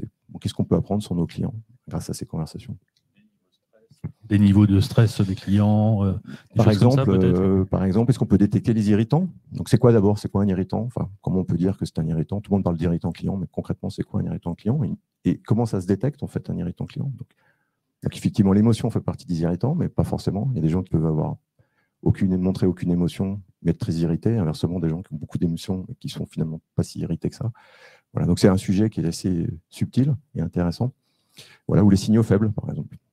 Ce qu'on appelle le ventre mou, qui a ce qu'on connaît bien, les gros sujets, il y a le bruit qui n'a pas d'intérêt, et entre les deux, en fait, finalement, il y a plein de signaux très intéressants qu'on n'arrive pas à détecter avec le cerveau humain, parce qu'on n'est pas forcément bien, d'un point de vue génétique, fait pour les détecter, alors que l'IA peut très bien détecter tous ces signaux là, qui commencent à émerger et qu'il faut traiter avant que ça devienne un signal vraiment fort. Merci. On va peut-être aborder justement maintenant la deuxième partie avec, vous l'avez évoqué, hein, l'IA générative. Alors, on entend parler, depuis quelques mois, on a des bonds géants presque qui ont été faits en matière d'IA et d'IA générative. Toutes les entreprises veulent tester ChatGPT dans leurs services. Voilà, on entend parler de Bard pour Microsoft, de Dolly ou de Midjourney pour la génération d'images et de création visuelle, avec parfois des deepfakes assez dont on a vu entre le pape en doudoune ou Macron, notre président ramassant les poubelles pendant les manifestations. Il y a plein de choses qui alimentent cette arrivée de l'IA générative. Alors, mode, révolution, il y en a qui parlent de révolution. Hein, et alors, Isabelle, qu'est-ce que c'est que l'IA générative? Qu'est-ce qui la caractérise et en quoi elle se différencie des IA dont on a parlé précédemment? Alors, l'IA générative, en tout cas, je pense que ce que vous entendez là derrière, c'est l'IA qui produit du contenu. Il y a un petit problème de vocabulaire parce qu'il y a aussi ce qu'on appelle des modèles génératifs, mais qui ont une définition mathématique qui est un peu différente. La différence, c'est que vous avez tous entendu, quand on essaye d'expliquer l'apprentissage statistique, on parle souvent de classification d'images. On vous explique qu'on entraîne un modèle avec des images de chiens, des images de chats, puis on lui indiquant lesquelles sont les bonnes.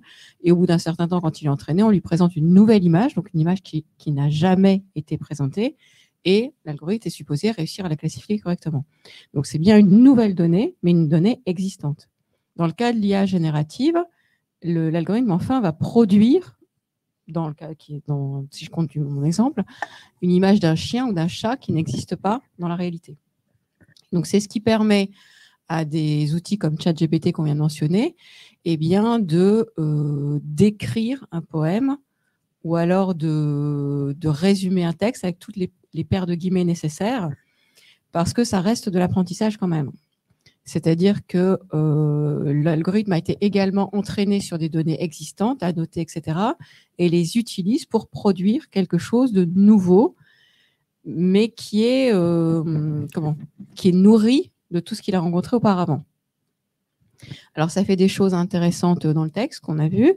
Effectivement, vous avez mentionné DALL-E, qui est peut-être un peu moins, qui a eu un lancement un peu moins, impressionnant dans la presse, mais qui est très impressionnant aussi, puisqu'il génère des images qui n'ont jamais existé, mais en plus des images avec aussi une cohérence interne. Quand on voit sur le site web l'image d'un astronaute sur un cheval, la composition d'image est faite correctement, c'est-à-dire que les deux sont bien positionnés, etc. Donc il y a vraiment un travail là-dessus. C'est pas le cheval qui est sur l'astronaute. Voilà, il y a vraiment un travail de composition qui laisse penser qu'il y a une compréhension du monde physique, alors qu'en fait, pour l'instant, ça reste de l'apprentissage. Là où ça pose problème, effectivement, c'est que les contenus générés, alors peuvent être amusants, effectivement, comme vous l'avez mentionné, ou peuvent être parfois un peu aberrants, mais il n'y a aucun contrôle sur ce qui sort. C'est-à-dire que ça peut aussi être quelque chose qui est complètement à côté de la réalité et qui peut tromper quelqu'un qui, encore une fois, utiliserait la sortie de l'algorithme comme argent comptant. Et donc, dans le cas d'utilisation en entreprise en particulier, ça peut devenir un petit peu compliqué. Donc, oui, c'est un boom. Alors, est-ce que c'est une révolution? Je ne suis pas complètement convaincue. En fait, ce qui était vraiment révolutionnaire, c'est la mise à disposition du grand public. Et c'est là qu'ils ont été très, très forts, parce que ça a eu un effet waouh sur toute la planète en même temps. Le ChatGPT est sorti sur un modèle de langue. C'est une interface sur un modèle de langue qui était connu depuis un certain temps. Donc, il y a une différence entre la technologie, au sens les avancées scientifiques, et toute l'ingénierie qui a été faite autour pour le rendre disponible et utilisable par tout à chacun. C'est son accessibilité qui est presque révolutionnaire, en fait. Juste encore une petite question. Là, on en est à ChatGPT 4. On parle de ChatGPT 5 pour la fin de l'année et on parle d'IA forte. C'est quoi? C'est une étape supplémentaire Alors, je n'ai pas de boule de cristal. Je ne sais pas si il y aura un jour une IA forte, en tous les cas pas tout de suite. Tout pas en avant est forcément un pas dans une direction qui mènera quelque part à quelque chose de plus puissant. Là, pour l'instant, on est quand même dans des évolutions incrémentales au sens il y a des modèles plus gros, mieux entraînés, avec plus de données, plus de paramètres, etc. Il y a quand même une limite, j'allais dire théorique, mais pas du tout une limite physique à ça. C'est qu'il y a un moment où vous ne pourrez pas dépasser l'ensemble des processeurs disponibles de la planète pour entraîner votre modèle. Vous ne pourrez pas dépasser l'ensemble des capacités de stockage utilisées et surtout des données. Parce que les données, il faut quand même que ce soit de bonnes données, des données propres. Donc, les avantages de ces entreprises-là, c'est qu'elles ont accès à des données qui ne sont pas ouvertes. Et donc, elles ont des capacités d'entraînement en termes de taille et de temps consacré, mais aussi en termes d'accès à des données particulières. Mais même celles-là ont une taille limitée. D'accord. On verra encore par la suite peut-être certains biais ou certains problèmes éthiques autour de ça. Patrick, dans le secteur de la FinTech, l'IA générative, ces évolutions, est-ce qu'on voit déjà des sujets d'appropriation?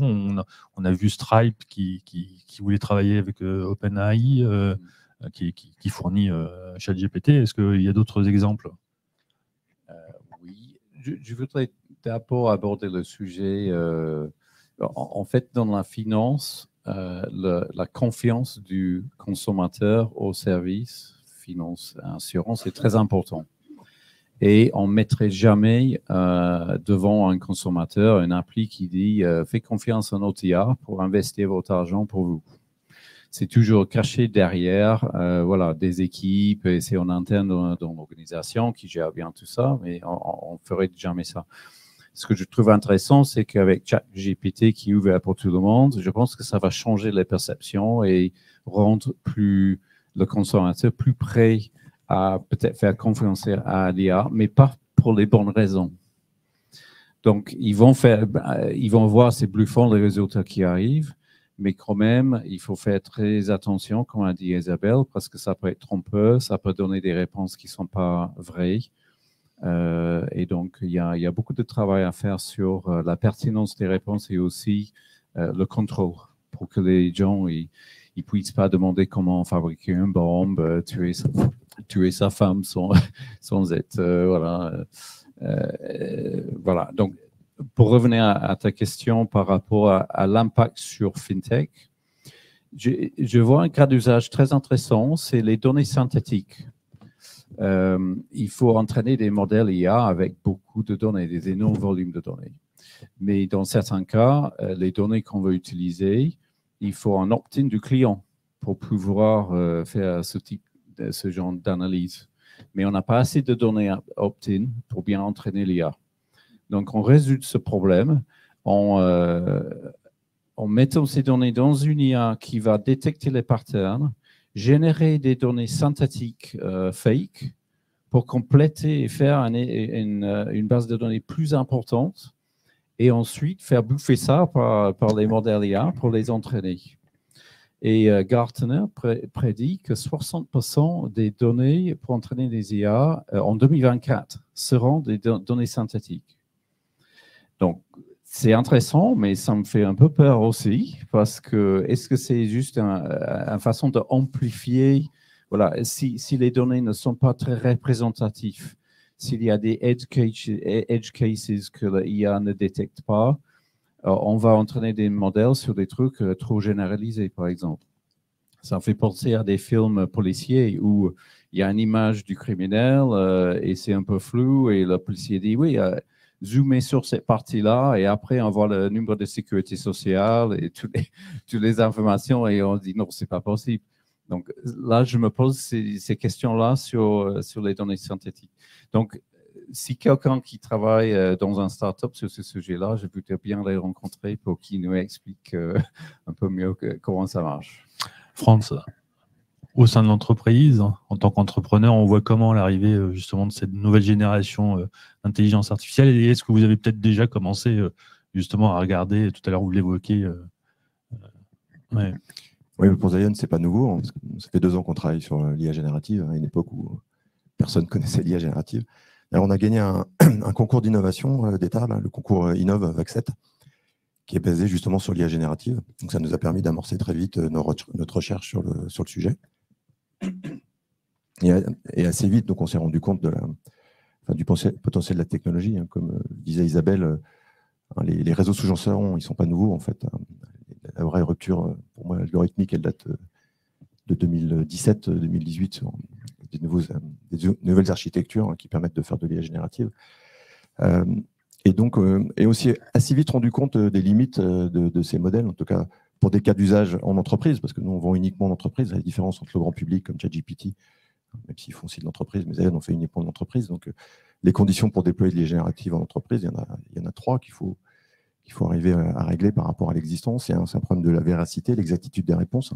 C'est le fameux phénomène d'hallucination qui est dangereux parce que les réponses peuvent être fausses, mais elles sont rédigées de façon parfaite, d'ailleurs mieux qu'avec un humain dans la plupart des cas. Donc, c'est difficile de détecter l'erreur. Le deuxième problème, c'est les problèmes de biais. Tous les biais qui sont, je ne vais pas énumérer là, mais qu'on connaît bien, qui sont liés aux données qui nourrissent ces algorithmes. Ça, ce n'est pas acceptable en entreprise non plus. Et le troisième sujet, qui est la récence des données. Parce qu'en entreprise, les gens appellent quand même pour avoir des informations récentes et pas ce qui s'est passé il y a 2 ans. Voilà, donc ça c'est les sujets sur lesquels on travaille, de manière à être capable de déployer de l'IA générative chez nos clients. Et donc, là, cette année, on a des premiers pilotes qui vont rentrer en production bientôt, d'IA générative.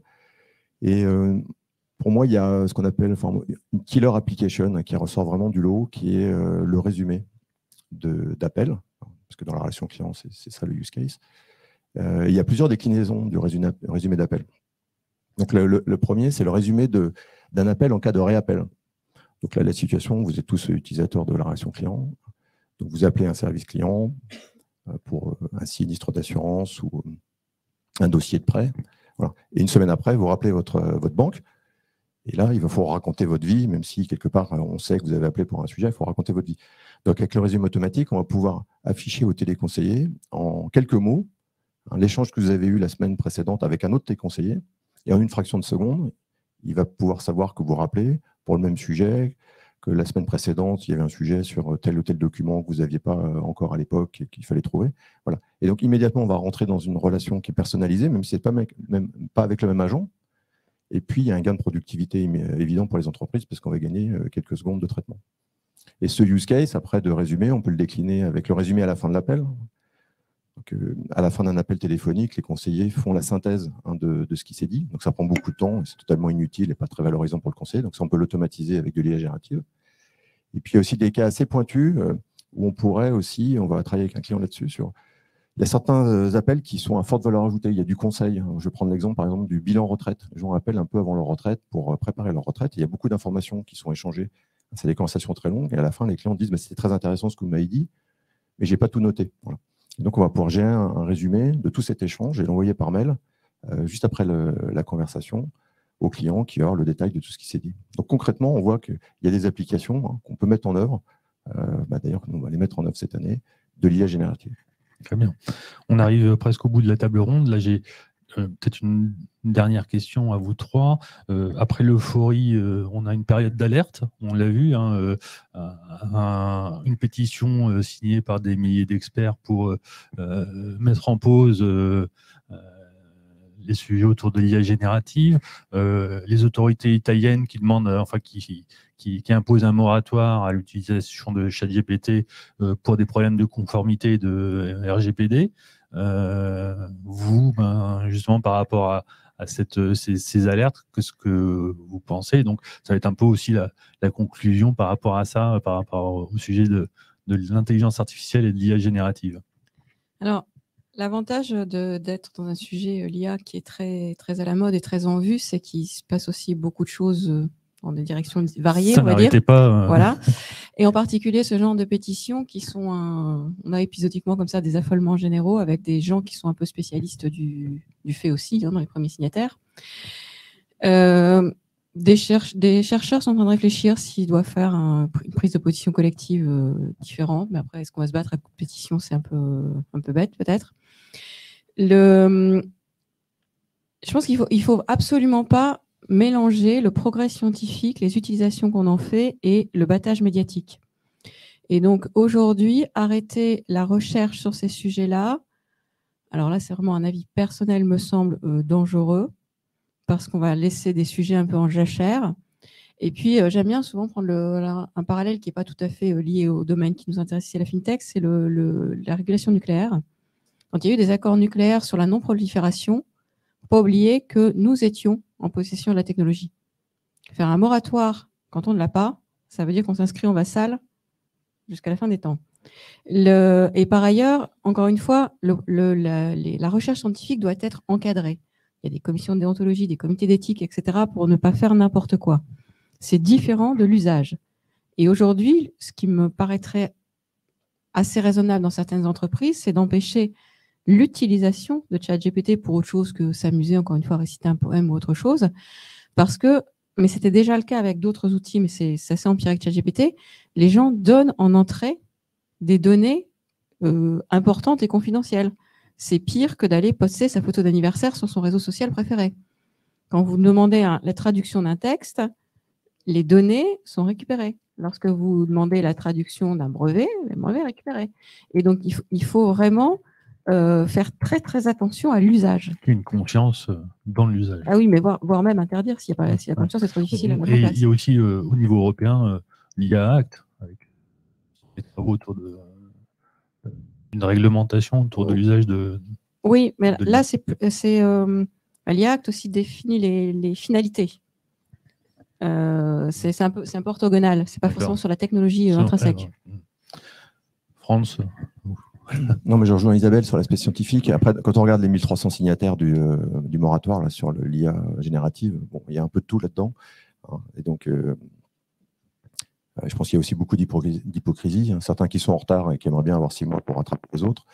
Il y a des chercheurs qui sont reconnus par toute la communauté scientifique. Donc, moi, à titre personnel, je pense aussi effectivement c'est difficile d'arrêter la recherche. Si on se place d'un niveau sur un plan stratégique, il y a 3 grandes plaques en intelligence artificielle. Il y a les États-Unis qui sont clairement en avance sur le sujet aujourd'hui. Il y a l'Europe et il ne faut pas oublier non plus la Chine. Donc, si on s'arrête, est-ce que les Chinois vont s'arrêter de travailler sur l'IA générative? Est-ce que les laboratoires américains vont vraiment s'arrêter de réfléchir aux prochaines générations de ChatGPT? Donc, je pense qu'on a quand même intérêt à aller assez vite pour rester dans la course. Voilà. Ce qui n'empêche pas de réfléchir, je pense, comme on l'a toujours fait en Europe, parce que c'est les valeurs qu'on défend en Europe, sur des sujets de biais, d'exactitude, d'utilisation, les mineurs. Donc, il y a plein de sujets de réflexion. Je ne suis pas persuadé qu'on ne puisse pas les mener de front. En parallèle, les progrès de la recherche scientifique, pour qu'on ait aussi des modèles chez nous qui soient au bon niveau, au niveau de l'art, et des réflexions en parallèle sur l'usage de ces nouvelles technologies. Ok. Oui, un dernier mot. Donc, il y a des centaines de milliers de gens et des milliards de dollars qui sont investis dans l'amélioration et création des IA de plus en plus puissants. Et peut-être au maximum quelques centaines de personnes qui réfléchissent vraiment à comment mettre des garde-fous et contrôler. Et donc, il faut rééquilibrer un peu plus. Voilà. D'accord. Ce sera le mot de la fin. Merci à tous. Merci pour votre participation. Et je vais passer le micro à Bruno. Bruno Cambounet pour la prochaine table ronde.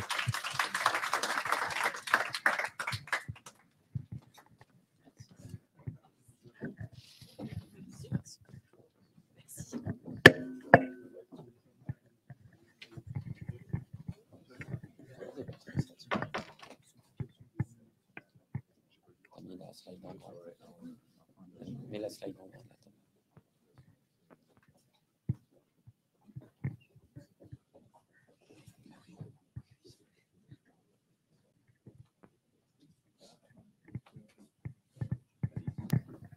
Bonjour, merci.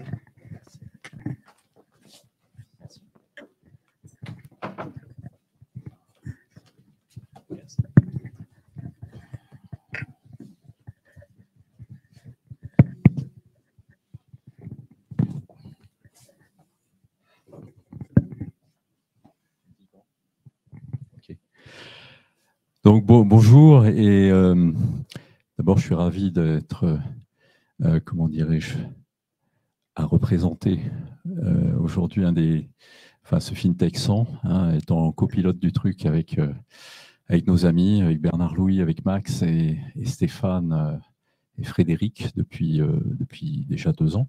C'est la deuxième édition cette année. Je m'appelle Bruno Cambounet, je travaille chez Sopra, je dirige la recherche et en particulier chez Sopra Banking sur les sujets d'innovation, plutôt de tendance technologique pour identifier des nouveaux cas d'usage au bénéfice des entreprises et des particuliers, en particulier dans le software. Et donc, le travail qu'on fait avec Finance Innovation, que ce soit ici, que ce soit dans les groupes de travail sur Open Finance, Open Banking ou d'autres sujets, c'est précisément des façons de travailler avec l'écosystème pour travailler les tendances et puis guider éventuellement, ou en tout cas en tirer parti. Sur le FinTech 100 cette année, il y a un certain nombre de choses qui ont été dites. Moi, ce que je trouve, et c'est très marquant dans tout ce qu'on s'est raconté, dans les 2 premières tables rondes, on y trouve également des racines. Ce que je trouve, c'est que comment dirais-je, les technologies permettent d'éclater les chaînes de valeur des entreprises d'une manière générale sur des écosystèmes qui sont de plus en plus répartis, en tout cas désintégrés. Et quand on se concentre sur la finance, eh bien, les modèles d'intégration de la banque de l'ensemble des services n'est plus viable pour plein de raisons. Donc, on a eu l'idée avec mes camarades là, de monter une table ronde sur les business models. Et si je citais 2 choses du FinTech 100, du palmarès, auquel se raccrocher, on va dire, mais qu'on trouve des signaux faibles par rapport à la problématique, c'est 2 choses. La première chose, si vous regardez dans le palmarès et dans le report, on se rend compte que les modèles linéaires, on va dire, qui segmentent les uns et les autres en B2C ou en B2B, n'ont plus beaucoup de signification. On parle beaucoup du coup de B2B2B, de B2B2C, mais on pourrait parler à l'infini de ces choses-là. En fait, le digital fait que les modélisations linéaires des relations, d'un business à un business ou vers un autre business, ou vers un client, de business à un client, ou au travers d'un business pour aller vers un client final, bon, ça n'a plus grand sens. Ça, c'est le premier point. Donc, il y a des chiffres intéressants à aller regarder sur le palmarès cette année. L'autre point qui est vraiment notable, c'est qu'ici, on s'intéresse au FinTech en particulier. Cette année, les typologies de clients des FinTech, en moyenne, il y en a 2. L'an dernier, c'était 1,4. Il y a une accélération de la multiplicité, finalement, des cibles de domaine de clientèle perçues par les FinTech. Et ça marche, si on en croit, si on regarde les augmentations de chiffre d'affaires des 100 premières FinTech cette année, on parle de 80% d'augmentation par rapport à l'année dernière. Voilà, donc pour parler de ça, je dirais, c'est assez compliqué de parler d'éclatement de business model, mais je vous propose une table ronde avec 3 FinTech qui font partie du FinTech 100, bien entendu, qui chacune ont une vision. Donc les 2 premières que je vais citer, elles ont un modèle intégré, de bout en bout. Elles font c'est pour l'une October que Marc Gély représente ici, du crédit aux entreprises. Pour en dire plus, il saura mieux en parler que moi, bien sûr. Donc un modèle intégré sur l'ensemble de la chaîne pour apporter de la valeur aux entreprises. Au passage, October a bien progressé cette année dans le FinTech 100. Je crois qu'ils ont pris plus de 20 places vers le haut. La deuxième entreprise, c'est au bénéfice des particuliers cette fois, mais dans un modèle inclusif que j'adore, qui est Money, Money Snap, qui a été créé par Raphaël Rivière, qui va nous en parler plus intelligemment que moi certainement, en tout cas plus en détail. Et puis, donc ça, c'est des modèles intégrés et on verra comment ils équilibrent et comment ils font la viabilité de leur société. Mais il y a aussi des fintechs. On l'a évoqué d'ailleurs dans l'IA tout à l'heure, c'est très, très intéressant l'exemple de Zion. Mais cette fois, c'est Algone. Algone qui se spécialise sur le scoring, des capacités financières finalement des particuliers et qui, eux, donc, du coup, s'attachent à comment dirais-je, un maillon de la chaîne de valeur particulier et qui intéresse plein de cas d'usage, aussi bien pour les uns que pour les autres. Enfin, je dis particulier ou entreprise. Et Algone, on leur souhaite la bienvenue. Ils ont une rentrée dans le FinTech 100 cette année. Ils n'avaient pas répondu, je crois, l'année dernière, hein, Michael. Dans les 50 premiers, si je ne m'abuse. Donc, bravo. Voilà, écoutez, sans plus attendre, moi je propose de faire déjà un petit tour et que chacun d'entre vous, vous disiez quelques mots sur qui vous êtes et votre société pour qu'on puisse attacher les bouts sur la suite. Avec plaisir. Déjà, un grand merci pour l'invitation à ce panel très intéressant et puis la reconnaissance du coup pour October d'être dans ce palmarès pour la deuxième fois. Je suis Maxime Gélier, donc le directeur des opérations France pour la plateforme October. Donc October est une plateforme de prêt dédiée aux TPE, PME françaises et européennes. Et donc nous, on fait une promesse aux entreprises, c'est de les mieux financer. Voilà, tout simplement, à travers du prêt. Donc on a développé une plateforme technologique, évidemment entièrement digitale, et on permet aux entreprises françaises et européennes d'accéder à des financements sous forme de prêt à partir de 20 000 € jusqu'à 2,5 millions d'euros. Sur des durées qui vont de 12 à 84 mois. Alors, comment on fait? De façon assez simple, hein, l'entrepreneur vient sur october.eu, rentre son numéro sirène ou équivalent européen, et puis à travers différentes bases de données, à travers une technologie qu'on a développée de façon entièrement maison, tous les modules qu'on va utiliser à la fois en termes de scoring, de compliance, de fraude, de check du management de l'entreprise. Tout ça sont des technologies qu'on a développées en interne au fur et à mesure des années. Et donc, si on estime que l'entreprise est une entreprise à qui on peut prêter de l'argent, on va la présenter sur la plateforme. Et là, on va arriver sur la deuxième partie de notre métier, qui est donc celui de prêteur. Alors, on ne prête pas sur fonds propres, on n'est pas une banque. On a un modèle hybride où on est à la fois intermédiaire en financement participatif, donc régulé par la CPR, et équivalent dans chaque pays européen dans lesquels on opère. Et donc, avec cet agrément, on permet à des particuliers de venir prêter sur les entreprises de leur choix. Hein. C'est libre à chacun de prêter sur le dossier qu'il souhaite, à partir de 20 € jusqu'à 2 000 €. Et puis, on a un mix hybride où on est également société de gestion, donc cette fois régulée par l'AMF. Donc, on en est aujourd'hui, donc une société de gestion, on gère des fonds, pardon. Donc, on en est à notre 5e fonds de dette aujourd'hui.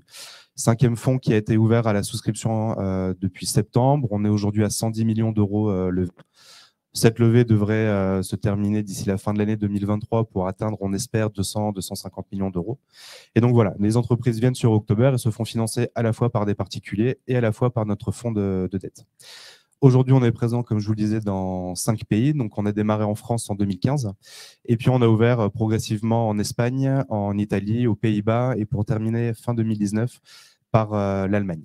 Et à date, nous avons financé pratiquement 1 milliard d'euros. On espère atteindre cet objectif d'ici la fin du le premier semestre 2023. Et nous avons accompagné environ 4000 entreprises. Merci. Tu prends la suite, hein. Vas-y. Bonjour à tous. Donc, Raphaël Rivière, je suis l'un des 3 cofondateurs de Money, anciennement Money Snap.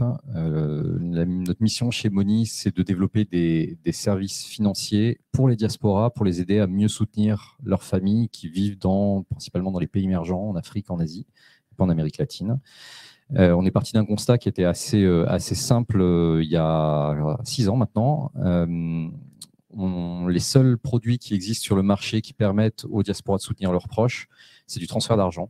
J'envoie de l'argent en cash et c'est récupéré en cash par nos bénéficiaires, par nos proches au pays. Et en fait, on s'est rendu compte que c'est une forme de soutien familial par défaut d'autre chose, puisqu'il n'existe aucun autre moyen d'apporter un soutien autre que financier à sa famille. Et le deuxième constat, qui est assez évident également, c'est que la plupart des pays émergents, qui n'en finissent pas d'émerger depuis 50 ans qu'on les appelle émergents, finalement, pour beaucoup des personnes qui y vivent, sont dans une forme de vie de subsistance où le quotidien sert à savoir ce qu'on va faire le lendemain et pas beaucoup plus. Et notre rôle à nous, c'est d'essayer de créer le pont entre les pays développés occidentaux et les pays émergents pour diffuser les bons services qui font que les personnes dans les pays émergents vont petit à petit se projeter un peu plus loin que le lendemain. Et on développe une gamme de services qu'on espère la plus large possible à terme, évidemment autour des paiements internationaux, donc des nouvelles formes d'envoi d'argent, puisque malgré tout, l'argent en tant que soit moyen de paiement ou argent liquide, ça reste un moteur important, mais aussi en tant que service financier, comme des produits d'assurance, produits d'épargne, qui sont facilités par l'existence des diasporas en Europe, qui sont du coup rendus accessibles à des personnes qui, sans cela, ne pourraient pas y accéder, que ce soit pour des questions de risque, pour des questions de revenus, ou même pour des questions tout simplement de culture locale qui rendent certains produits inaccessibles. Voilà. On existe depuis 2018, principalement en France pour nos clients qui soutiennent leur famille, un peu en Espagne également, en Italie. Depuis notre existence, on a à peu près permis un soutien familial de l'ordre de 200 millions d'euros vers une cinquantaine de pays, principalement en Afrique, en Asie. On va dire que la nouvelle la plus récente, c'est le développement d'un produit d'assistance médicale vers l'Afrique qui permet à des personnes en France et en Europe de payer, d'enrôler ses proches, sa famille qui vit en Afrique sur des programmes d'assistance médicale qui leur permet d'accéder à des soins dans des pays où la sécurité sociale n'existe pas, pour des montants qui sont très accessibles, y compris pour des personnes à faible revenu en France, de l'ordre de 10 € par mois, à peine un abonnement Netflix. Et on donne accès à une couverture santé, à des forfaits santé, à des prises en charge d'urgence médicale qui sont complètement inaccessibles si on n'intègre pas le profil de risque de la diaspora dans l'équation actuarielle de ce type de produit. Voilà, et on a aidé à peu près 700 000 familles depuis qu'on existe. Voilà. C'est pas beau ça? Merci. Très beau en effet. Donc, bonjour à toutes et à tous. Donc, moi je suis Michael Diguet, président et cofondateur de la FinTech Algone, qui est une FinTech créée en 2018 qui opère en Europe. On l'a créée à Paris, on est très présent et très fort en France. Notre ambition, c'est de rendre le crédit plus accessible et plus responsable. Le crédit aux particuliers, plus accessible et plus responsable. Donc, comment on fait ça? Donc, on a créé une technologie basée sur l'intelligence artificielle et sur l'open banking qu'on fournit aux établissements qui prêtent de l'argent aux particuliers, que ce soit des grands établissements bancaires ou des fintechs. Et ces technologies leur permettent de prendre des meilleures décisions de crédit, des décisions de crédit plus performantes, donc ce qui veut dire une meilleure rentabilité pour le prêteur, mais ce qui veut dire aussi un accès facilité au crédit. On peut fournir plus 40% de crédit et également un crédit plus responsable puisqu'on limite le surendettement. Donc nous, effectivement, on a fait le choix d'être un acteur très technologique, tourné vers l'aide aux grands établissements leaders dans le crédit à la consommation ou le Buy Now Pay Later. Et aujourd'hui, si je prends l'exemple de la France, on travaille avec la quasi-totalité des banques et des fintechs qui prêtent de l'argent aux particuliers. Merci, c'est une excellente transition parce que vos présentations, donc vous voyez 3 domaines quand même très différents sur des positionnements également différents. Donc, sans plus commenter ce que vous avez dit, est-ce que vous pouvez justement par rapport à votre intervention, enfin, comment dirais-je, votre positionnement d'entreprise vis-à-vis des différentes catégories de clients et puis votre positionnement en termes de chaîne de valeur, enfin, dire quelques mots sur comment vous reconnaissez dans les chiffres généraux que j'ai cités au début? Alors peut-être deux messages pour nous qui sont importants. Le premier, c'est comme je vous l'ai dit, on développe une variété assez large de services financiers. Donc notre enjeu à nous, c'est pas tant d'être verticalisé sur un maillon de la chaîne. Si on faisait par exemple que du transfert d'argent, on pourrait se poser la question de faire l'acquisition client de la personne qui envoie, la conformité, le change, la gestion des réseaux de retrait dans 200 pays. Bref, on pourrait se poser la question d'être très verticaux, finalement, comme des acteurs traditionnels comme Western Union, MoneyGram ou autres. Mais on a privilégié plutôt une approche complètement horizontale où on s'est posé la question quels étaient les maillons de la chaîne sur lesquels on pouvait apporter le plus de valeur. Il est clair qu'une start-up financée en France ne peut pas apporter de valeur sur la construction d'un réseau de retrait de 500 000 points de retrait en Afrique. En revanche, sur la capacité à proposer une expérience plus rapide, plus sécurisée et beaucoup plus simple pour des personnes qui envoient, là oui, on peut avoir de la valeur. Donc on s'est positionné sur ces maillons-là, sur le transfert d'argent. Et comme on a vocation à développer d'autres produits comme de l'assurance, de la même façon, on peut se poser la question d'être un assureur complètement intégré verticalement, avec toutes les problématiques que ça implique et le temps long que ça implique, ou de se positionner simplement comme un contributeur sur certains maillons où nous, on peut faire la différence. Aujourd'hui, on n'est pas assureur, on n'est même pas courtier, on est simplement apporteur d'affaires à des assureurs locaux.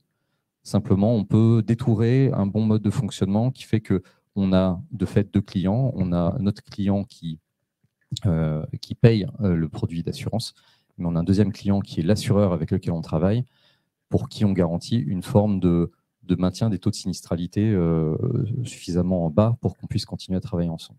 Donc, sur le sujet du B2C, B2B, et ça me permet de bridger sur le deuxième point, c'est que B2C, B2B, ce ne sont pas deux business models différents, c'est simplement deux moyens d'accès pour réaliser une vision qui est la même, qui est pour nous d'aider à mieux soutenir sa famille.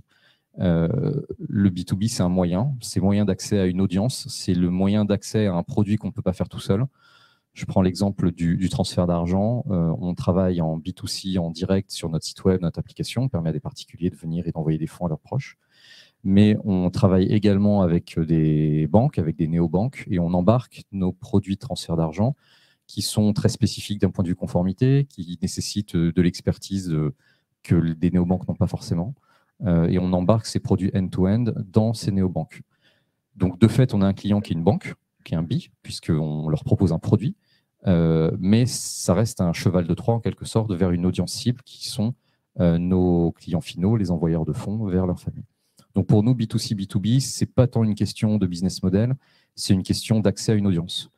Et quand on a fait le choix de développer des produits embarqués as a service chez les banques, pour nous, l'arbitrage, ça a été de dire est-ce qu'on est prêt à dépenser l'équivalent de 300 000 € de développement pour créer un produit pour une banque, ou est-ce que ces 300 000 €, on les met dans une campagne sur TF1 pour toucher notre audience?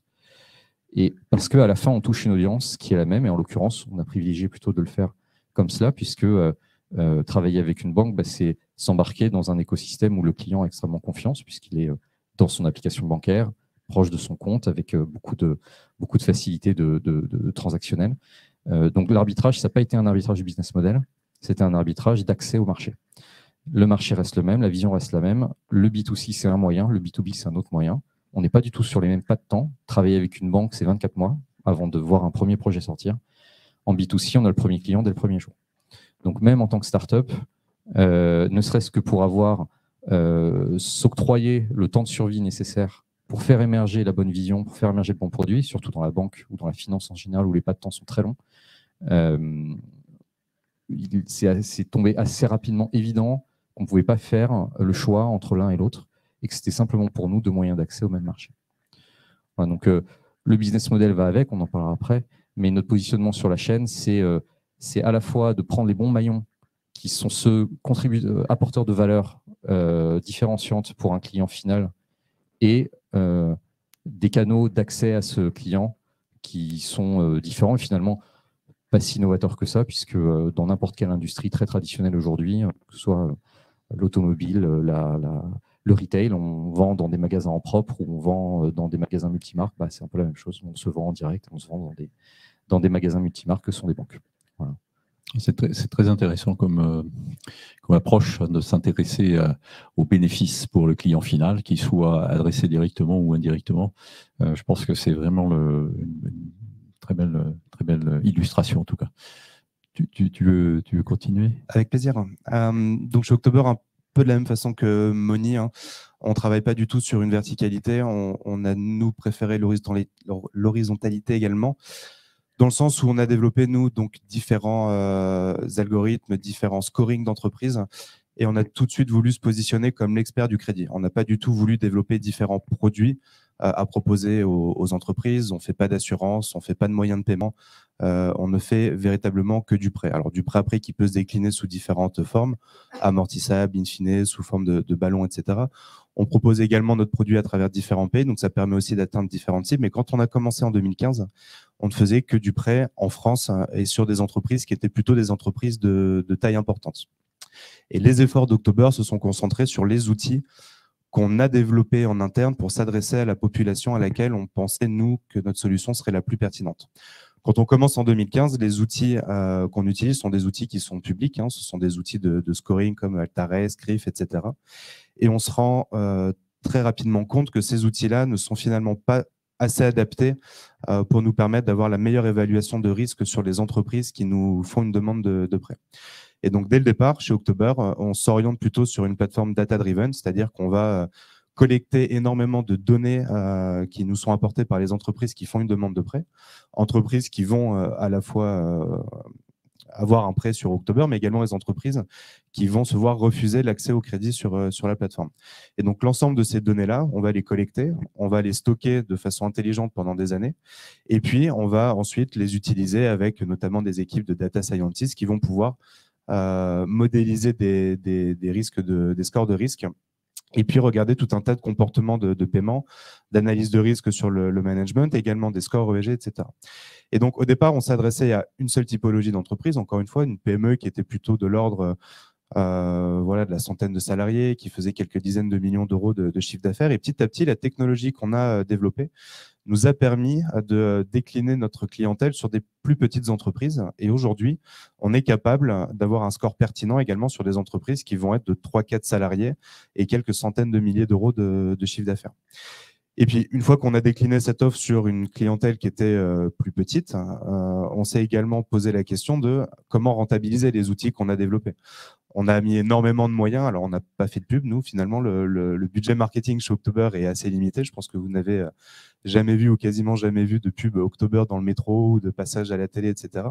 Par contre, l'ensemble des moyens qu'on a développés ont été mis sur la technologie d'October. Et aujourd'hui, c'est poser la question de comment rentabiliser ces investissements qu'on a mis en œuvre pour la technologie. Et donc voilà, ça reviendra peut-être sur la deuxième question du business model, mais aujourd'hui, on est capable de décliner notre technologie sur différentes choses, à la fois sur une clientèle entreprise à laquelle on veut proposer des prêts, mais également auprès de partenaires financiers et non financiers qui veulent bénéficier de notre technologie pour qu'on puisse prêter à leurs clients. Mais également, et ça c'est la troisième typologie de clientèle qu'on a aujourd'hui, c'est comment on peut mettre notre technologie à disposition de partenaires financiers, institutionnels, comme des banques, comme des asset managers, qui vont pouvoir utiliser ce qu'on a développé nous depuis 8 ans, mais pour prêter eux-mêmes à leurs clients. Vous avez remarqué, on n'est pas à 2 clients, ni pour Money, ni pour October, mais 3 au minimum. Intéressant. Michael. Alors pour ma part, moi, donc on a fait chez Algone un choix assez différent de mes deux collègues, un choix assez marqué.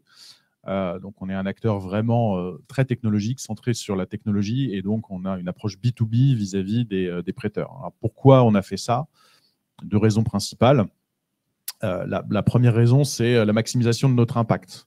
C'est-à-dire que nous, notre ambition, rendre le crédit plus accessible et plus responsable, on voulait évidemment l'avoir de manière la plus large possible sur le marché. Donc du coup, on a été chercher les volumes de crédit là où ils sont, c'est-à-dire chez les grands acteurs du crédit et chez les grandes fintech.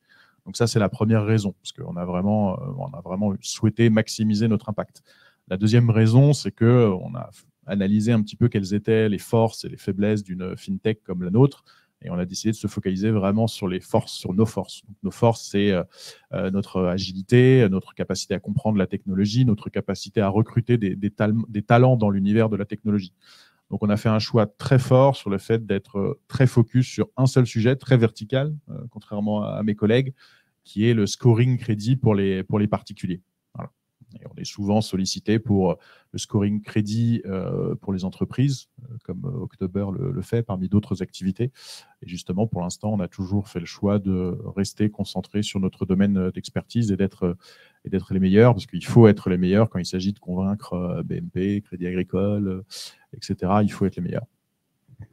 Et également auprès de partenaires dans des fintechs, tu disais en introduction. Tout à fait, oui. On travaille aussi avec toutes les fintechs du Buy Now Pay Later, Alma, Pledge par exemple sur le marché français et bientôt des acteurs très internationaux également. C'est là qu'on retrouve tout un panel de clients cibles finalement de cette technologie, ce qui se comprend bien pour un maillon, ce qui était peut-être moins évident pour les offres end-to-end de nos camarades d'October et de Money. Alors maintenant, si on se focalise plus précisément sur les business models, c'est-à-dire les modèles d'affaires que vous développez, parce que dans la complexité où on a plusieurs clients, on peut avoir peut-être plusieurs approches, plusieurs modèles de pricing. Comment vous faites les uns les autres pour que tout ça soit viable finalement, hein, puisque et puis c'est plus une tendance maintenant de s'intéresser non pas au nombre de clients, mais à la rentabilité des sociétés. Donc comment vous voyez ça ? Tu veux continuer? Oui, avec plaisir. Donc nous, à nouveau, quelque chose d'assez simple et d'assez standard. Hein. Nous, on est une société qui propose du software as a service. Donc on a créé un business model B2B qui consiste en un abonnement et qui est dépendant des volumes. En fait, l'approche qu'on a prise vis-à-vis des acteurs du financement, c'est une approche par la valeur. C'est-à-dire on est en permanence en train de calibrer nos modèles d'affaires, nos grilles de pricing par rapport à la valeur qu'on crée. Donc, on fait très attention à ce qu'on prend au client en contrepartie de notre prestation soit toujours très en deçà de la valeur qu'on crée. Et ce sont des choses qu'on a été capable de mesurer dans le passé. Voilà, pour donner un ordre de grandeur, on essaye de caler notre prestation sur un quart de la valeur créée, c'est-à-dire que quand un client met 1 euro chez Algone, il en récupère 4. Super intéressant. Donc un modèle finalement, en fait. Ouais, nous on aime bien les choses simples, on aime bien les choses très focalisées, clients, très mais simples. Un seul modèle guidé par la valeur dégagée. Un seul modèle, un seul pricing grid. Voilà, c'est très pratique d'ailleurs, hein, c'est très pratique puisque il n'y a pas de négociation à l'infini. La grille, elle est comme elle est. On a mis beaucoup d'ingénierie dessus, on l'a fait évoluer avec beaucoup d'ingénierie. Moi, je retiens que ce qui vous guide, c'est la valeur dégagée chez le client. Donc, vous avez plusieurs clients, vous allez vous intéresser à la valeur dégagée chez le client. Même si, in fine, comptablement, le comptage et les factures sortent basiquement sur le nombre d'actes créés, finalement. C'est ça.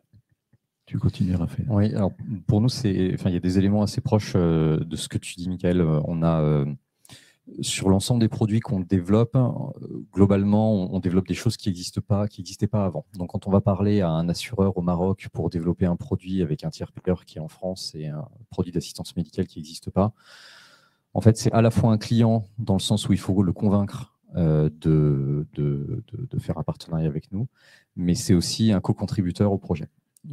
Donc, ça a été assez évident pour nous de faire en sorte que le business model avec ces partenaires soit un business model de partage de revenus plutôt qu'un business model où on embarque une techno chez lui et où on lui fait payer un abonnement pour ça, puisque finalement, l'investissement sur ce projet, c'est un investissement qui est de notre part. On développe des nouveaux parcours, des nouveaux produits, mais c'est aussi un investissement de leur part, que ce soit d'animation client ou même de développement dans un certain nombre de cas.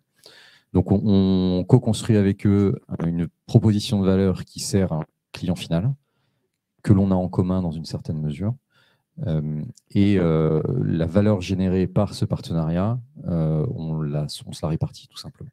On peut se poser la question de valoriser un certain nombre de développements, de valoriser un certain nombre d'ajouts, puisque on a quand même vocation à ne pas faire du tailor-made avec chacun de nos partenaires, mais d'avoir malgré tout une plateforme assez commune qu'on peut proposer à différents partenaires.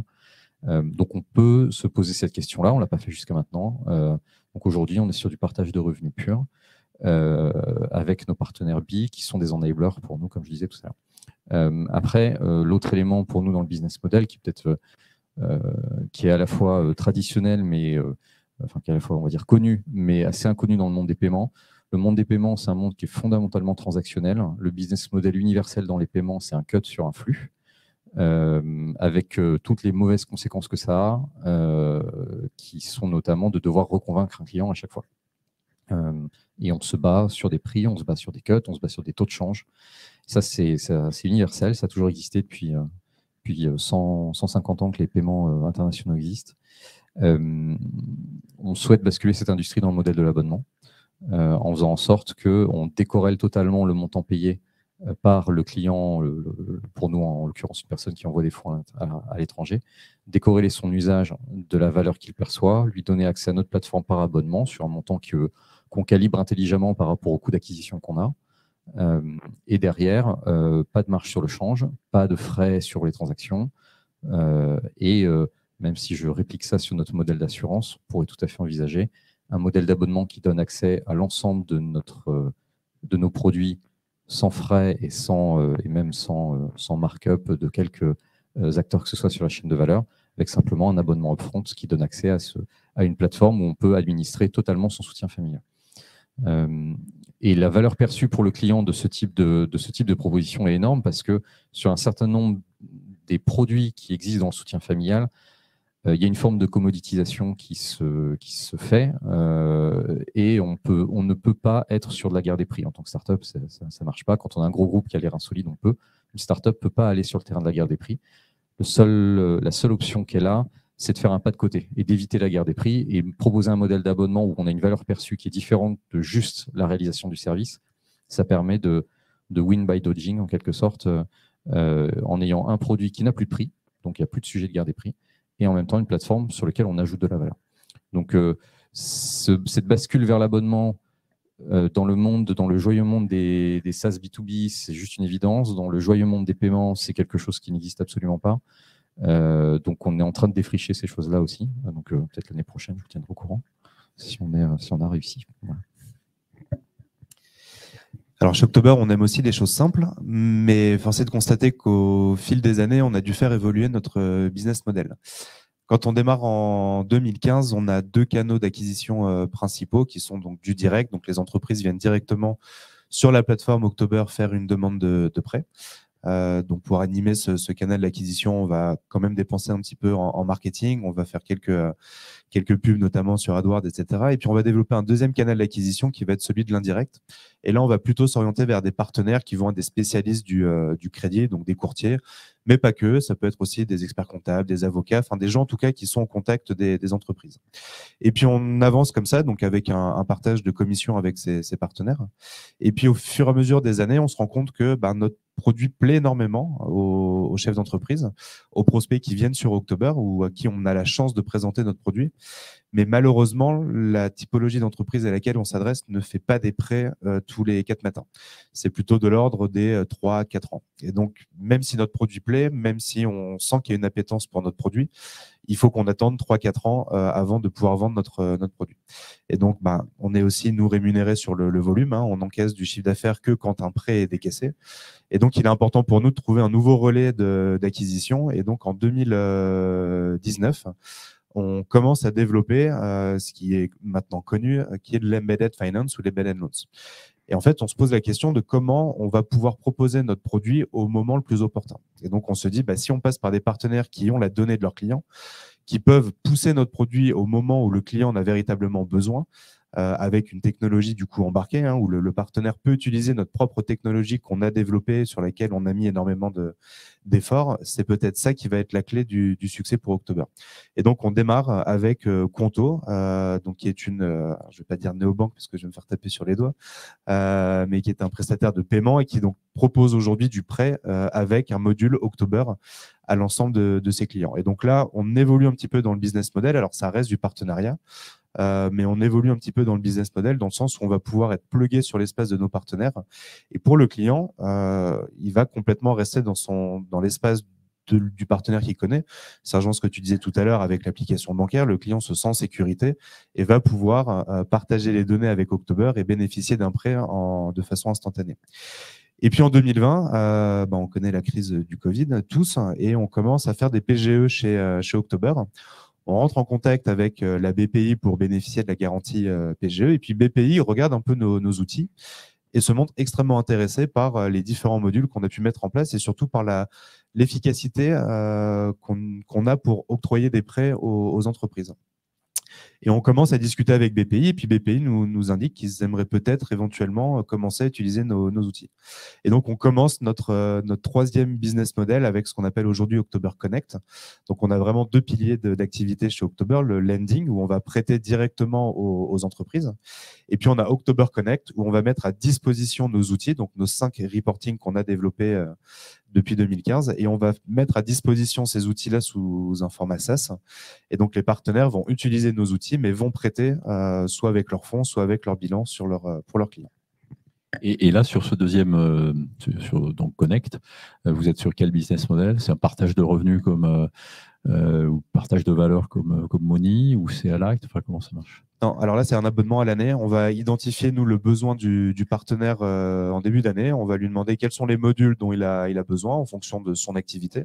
Ce n'est même pas forcément des partenaires qui vont faire du prêt. Ça peut être simplement des partenaires qui sont en modèle B2B et qui vont, pour leur entrée en relation, avoir besoin de scorer les entreprises avec lesquelles elles vont faire du business. Et là, donc, on est sous forme d'abonnement, c'est-à-dire qu'on va identifier, nous, quels sont les différents modules dont le partenaire a besoin. On va également identifier un volume de requêtes dont le partenaire va avoir besoin sur l'année. Et puis, on va moduler du coup l'abonnement d'année en année en fonction du volume opéré par le partenaire. Ouais, super. J'ai encore 1 minute? 1 minute. Bon, d'accord. Merci beaucoup pour vos témoignages. Moi, ce que j'ai envie de dire à la lumière de ces échanges, c'est 2 choses. La première chose, c'est que on voit, en tout cas, les 3 exemples sont hyper marquants, hyper clairs. Ce qui drive les business models et le positionnement sur le marché, c'est la valeur dégagée pour des cibles bien identifiées, qui sont soit des entreprises, soit des particuliers, qu'ils adressent directement ou indirectement. Mais ça va encore plus loin. Enfin, le dernier exemple de Connect est très intéressant à ce titre, puisqu'ils sont prêts à finalement partager des maillons de leur chaîne de valeur à des tiers auxquels ils n'avaient pas forcément pensé au départ. Et ça, je le rapproche d'une étude d'une étude qu'on conduit tous les ans chez Sopra sur la maturité digitale des banques cette fois. Et cette année, enfin fin 2022, ce qui est ressorti, c'est que 2 tiers des banques dans le monde, ça s'appuie sur un millier de décideurs comment dirais-je, de banquiers ou d'instituts financiers un petit peu partout sur la planète. 2 tiers de ceux-là considèrent que la création de valeur va passer par une capacité de collaboration avec les écosystèmes, dont les fintechs. Donc je trouve que les fintechs, en tout cas celles qui sont venues parler, sont clairement sur ce modèle-là, sans se poser de questions. La première table ronde avec Frédéric et Max et des différents acteurs tout à l'heure le montre aussi. Les banques sont prêtes. Enfin, tout ça est corrélé. Donc, je trouve que c'est extrêmement positif. Donc, rendez-vous l'année prochaine sur les mêmes sujets. Merci beaucoup. Merci, Bruno. Merci. Merci.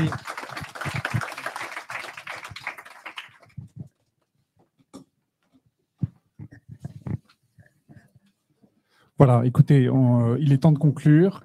Je voudrais remercier tous les intervenants à ces tables rondes. Je les ai trouvés passionnants. Ce n'est pas toujours le cas, honnêtement. On assiste beaucoup à des tables rondes. Et là, chacune d'entre elles, vous avez été passionnants. Je voudrais remercier le comité d'organisation du FinTech 100, Maximilien, Nayadarou, directeur général de Finance Innovation, Stéphane Anache de BPCE, Bruno Cambounet de Sopra. Et puis aussi, je tiens à remercier tout particulièrement Qianwen Zhao, qui n'est pas membre du comité, mais qui est véritablement la cheville ouvrière de cette étude, avec ses compétences à la fois de statistiques et de redressement de données. Et puis, bien sûr, Spoking Pulse, qui est allé chercher toutes ces informations, non seulement cette année, mais aussi l'an dernier. Et en dernier lieu, toutes les fintechs qui ont répondu, c'était quand même un moment important qu'on prenait sur leur temps de travail. Et ils l'ont fait, 190 répondants cette année. Voilà. Pour terminer, je vous donne rendez-vous pour l'an prochain à peu près à la même date. Cette année, on a eu des tendances. Pour faire très simple, 2021, c'était la fête. Les capitaux à 0%, les taux d'intérêt négatifs, il y avait de l'argent partout. 2022, c'est un peu le lendemain de fête, on dégrise, mais on dégrise quand même sérieusement. hein. On s'est mis immédiatement au boulot. On a fait beaucoup de croissance. Les prédictions pour l'année prochaine, c'est impossible d'en avoir, mais il y a quand même une certitude que j'ai, c'est que la croissance va continuer. La FinTech est un secteur qui est en train de s'imposer, mais qui est aussi un secteur d'avenir. Et je suis persuadé que l'an prochain, on continuera de vous annoncer de l'hypercroissance. Voilà, merci à tous et donc à l'an prochain.